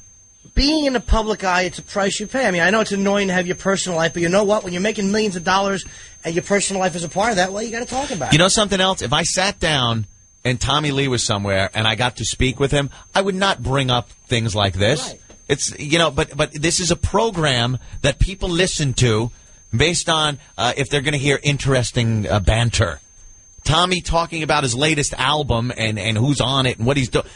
Yeah, what could he possibly say to make people go out and buy it? That's the give me that we give him after he gives us something. It's a give and take. And you get on the radio and you talk honestly and stuff, you might turn some people around and go, hey, that Tommy Lee's an interesting guy. And he's got a new CD out? I'm going to check it out. What the hell? Now he looks like a jackass. And you look at Ozzy, and I'm not even being a nut with this, talks about, seriously, talks about the time he tried to strangle his wife. Or the he's things very he did. open. Yeah, Real absolutely. open about all the good stuff and the awful stuff. Not just real rock star. Yeah, hey, I'm in here in my lounge. Look at my lounge, man, where my dogs hang out. All my dogs. I got a Starbucks right here in my house. Anytime any of my dogs over and need the Starbucks, woo, real cool rock star. The P word, and he hangs up. Where was the Starbucks the day of the party? Might have kept a few people awake. Oh. Yeah. Maybe the machine was getting clean that day. I don't know. Well, that's it. I don't care if he calls back. It's called Never a Dull Moment. Done. And in parentheses, unless you're on the radio. Pussy, your ex was on Larry King. Yeah. A show that the entire world was watching. What a big accusing dick. you of some serious things. And he's a jackass, too. And this isn't a small radio show anymore. Oh, isn't it? No. Oh, I wouldn't have started yelling like that if I thought it was. Oh, I better be quiet. You had an opportunity to comment. It happened last night. Yeah. Not even 24 hours ago. Sorry, you're going to be saddled with her in radio conversations and TV for a while. It's the nature of the beast. I'd rather, if he wants to pop on and address why he's very uptight and can't take some questions about his ex-wife, who is Pam Anderson. Stop it. We've played the game way too long. Yeah. We've had publicists F with this program. We've had people walk off, and it's just not happening anymore. We didn't even get any tough questions out. I didn't say anything. Anything. Stop it. Whoa. Jesus. God, that bugs me because, you just think Tommy Lee. Yeah, he'd be cool about it. Nobody was being a dick to him. Yeah, and I could tell right off the bat. We're like, all right, boy, he's got total lack of any energy. He's really not adding to the hooker. Because we were talking about the hooker thing. It's like, yeah, all right, Tommy, you've been to some. Maybe he's got a story, maybe something. Yeah, nothing. So I figure I'm changing directions here. Let's go for something he does have comments on or stories on. We'll talk about the videotape a little. And Pam. Go. Shut up. I was complimenting him. That was entertainment. I know. For our Thanksgiving. Jesus, what an ass. Oh, that bugs me. Hate that. Motley Crue, can't believe it, hung up Tommy Lee. Tainted blood. Hepatitis, doesn't want to talk about it. P-word. Sounded like the biggest pussy by saying that, too. Oh, the P word. The P word. Well, she's talking about you, Pally.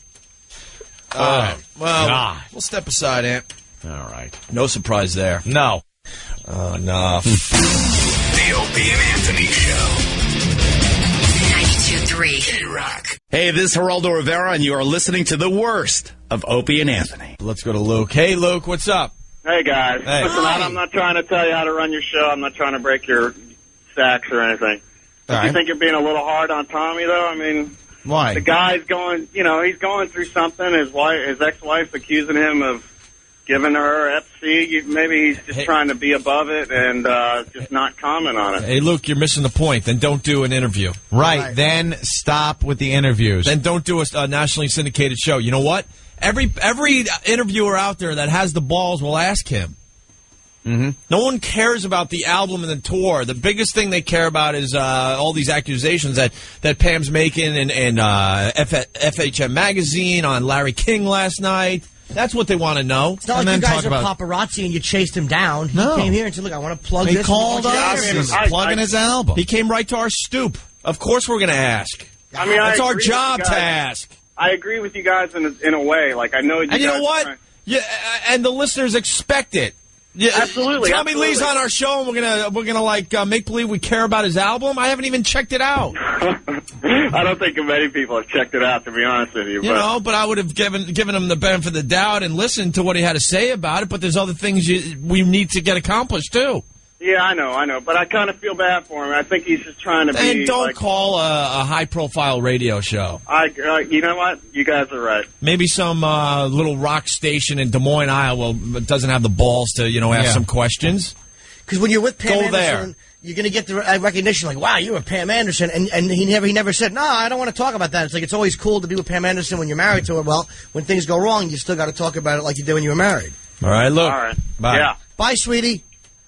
What happened to our rock stars? I don't know. I'm so delusioned. There's no real rock stars out there anymore. Yeah, there's a few, but not really. They're not living the real rock star lifestyle. I'm talking about the Phil from Pantera. I'm talking about not a lot, but in general, that guy is living the rock star lifestyle for 20 people. You think Creed is living the rock star lifestyle? No. You mean up and coming? That's what I'm saying. The new Mick guys. Jagger lived the rock star And someone like lifestyle. Phil has been around for a very long time. I'm talking about the guys that have come along in the last, let's say, 5 years. You know? Yeah. AIDS is a big one, though. Don't forget, man. A lot of people just can't go out and bang like they used to. No, I'm not even talking about AIDS and stuff. I'm talking about how they surround themselves with people that tell them, well, it wouldn't be good to do this or say this on the radio. Let's just focus on this. They listen to the people around them instead of just letting it hang out like the old days. Phil from Pantera. He didn't have any publicists around or anything. He said some crazy stuff. Yeah, it would have given publicists nightmares. When the publicists are there standing around, waving their hands. Protecting their, quote, rock star image. Doing that finger to the throat thing like, cut, this is enough, we're done. We're done here. Ugh. Go away. Tommy Lee. Oh, man. What a big downer. You remember him as being the rock star from Motley Crue, and he's banging the models and stuff. And then he turns out to be just another ass. Hey, Tommy, you want to jumpstart your career? Start talking. Start talking. That's what does it. Guess what? Your name will be in the papers again. It's a known formula that works. Tommy. Yeah. Tommy. What's up, man? Hey, why you guys call me a dick, dude? What's up? Because you called up like we want to talk to you about a little bit of everything, and you hung up. You know what? You hold on. You were told not to. You were told not to bring up the P word. What do you do? No one told Tommy, us no anything. one tells us what to do. First of all, and you were the big. No one tells us what to do. No one told us not to bring up Pam's name. We would never agree to that, okay? Yes, you were the big pussy for hanging up guys, after we asked about it instead of trying to talk your way out of it. You guys did agree to it. We did not! My tour manager talked to your producer. That's... Nope. We would never agree to that. Sorry. That's kind of a big story that we wanted to hear about. What, dude, you know what, guys? What year are you guys living in? It's like... Dude, turn the page, guys. I've been divorced for 3 years. Turn the page. Turn the page. It was big news last night when she was on Larry King accusing you of this. Don't you think it's a current story if Pam is on Larry King saying pretty much that you gave her Hep C? What was big news, guys? What was big news? Big news that she's on Larry King accusing you of giving her a Hep C. Dude, you know how many months ago she accused me of that? It doesn't matter. It happened last night on Larry King. Of course we're going to bring it up. She talked about it last night. Hey, you know what? She talked about it in some other stupid magazines as well. Who cares? Yeah, but this is the first time we're talking to you, so we'd like, maybe talk to you about it. Maybe get your side of the story. You've never really given your side of the story, right? You know why? Because it's nobody's business. Well, she's made it everyone's business. Of course she is. She's an idiot. Well, I would just love to hear your side of it. That's all. If an ex is accusing me of some crazy things, you know what? I'm going on the biggest program I can find and calling her a liar, a C, every name I could figure out. Guys, I don't do that. That's not my style, okay? I don't do that crap. That's why I just hung up the phone. I was like, you know what? I got to go. Yeah, but that's not my style, guys. It may be your style, but it ain't mine. But you look like a pussy just hanging up. We were totally confused. You didn't even say the first time you're on the phone, hey, guys, I thought we agreed to this. You know what? I'm telling you man to man that it never got to us that we couldn't talk about Pam because you know what? We wouldn't have agreed to this interview. You call me a pussy, I'm hanging up. Pussy. Jesus. Wow, we need Tommy Lee to make a good radio show. If you say that, I'll take my ball and not play. I know, I'm hanging up. Hey, you don't want to talk about it. Never agreed to it. I'm very open-minded. Let me tell you something. If we started talking about it and he just told us what he told us there, look, this is what she's saying. I don't like going in that direction. To me, it's old news. I'd rather just not really get into it. It would have been like, all right, that's pretty much his side of it. If he doesn't want to dwell on it, and us being us, we might poke at it a little more and make a goof about it. I'm sure Jim will say some tasteless thing into the mic about it. But you know something? He didn't. He just hung up, and it was like, what's he doing? You call me a pussy, I'm hanging up. Ooh, boy. Jersey Bob here says if I type in pussy, he'll disconnect from the internet. Wait a minute. There you go, Jersey Bob. You were told. You were told. I'm told? Tommy, maybe you should do your research on Aunt and I. No one tells us what to do. I don't like being told things. Believe me. You told enough. You see the hesitation? He's like, oh, my God, he called me a pussy. Now I got to hang up. Yeah, no one else saw that. Like, all of a sudden he goes, you call me a pussy, I'm hanging up. Pussy. And all of a sudden I'm just looking, and you know he was confused, like, oh, ass. Now I called him out on it. You should have told him, I will not have an ultimatum put to me. It was that delayed. Oh, brother. Oh, wow. Now I got to hang up, and I really need to promote this new CD. Now what do I do? Well, I guess I got to hang up. He's living in a bubble. You know what I mean? He says, what year are you living in? That was 3 years ago. No, it's still, like Ope said, when you see her on Larry King the night before talking about it, you would think, all right, for our side alone, just for this radio, it would be interesting to hear his rebuttal. Of course. On the whole thing. So we're obligated to ask. Even if his rebuttal is, I don't want to talk about it, that's not how I do things, that's fine. That's fine. Then we get into other things. He's talking like this Larry King interview happened 6 months ago. Yeah, we talk about the Motley Crue days. You were told. There's plenty of other things to talk about. You were told. Go F yourself. Told. E, what's going on? Hey, what's going on, Ope? Hey. Ope, I want to congratulate you on your new balls. Why my new ones? I don't know, man. And I'm a little disappointed in you, man. What? And when he hung up the first time, you were digging into him, man.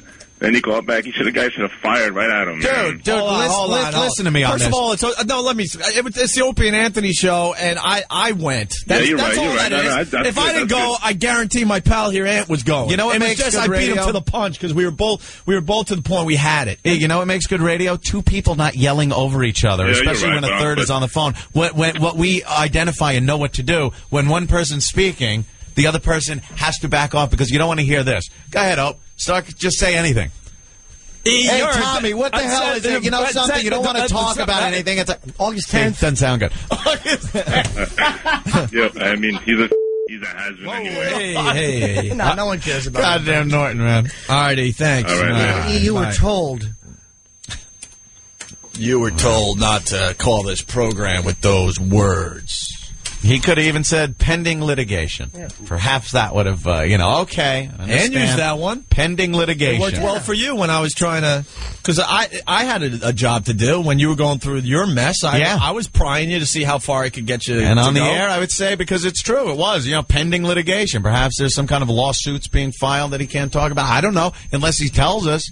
What do we know? We're going to talk about it. The guy doesn't understand that after Motley Crue, the biggest thing he's known for is a porno movie with his ex-wife, Pamela. That's the biggest goddamn thing. Hey, here's some excitement. Tommy Lee, Never a Dull Moment, the name of the new CD. Oh, Jesus. Oh, my God. Oh.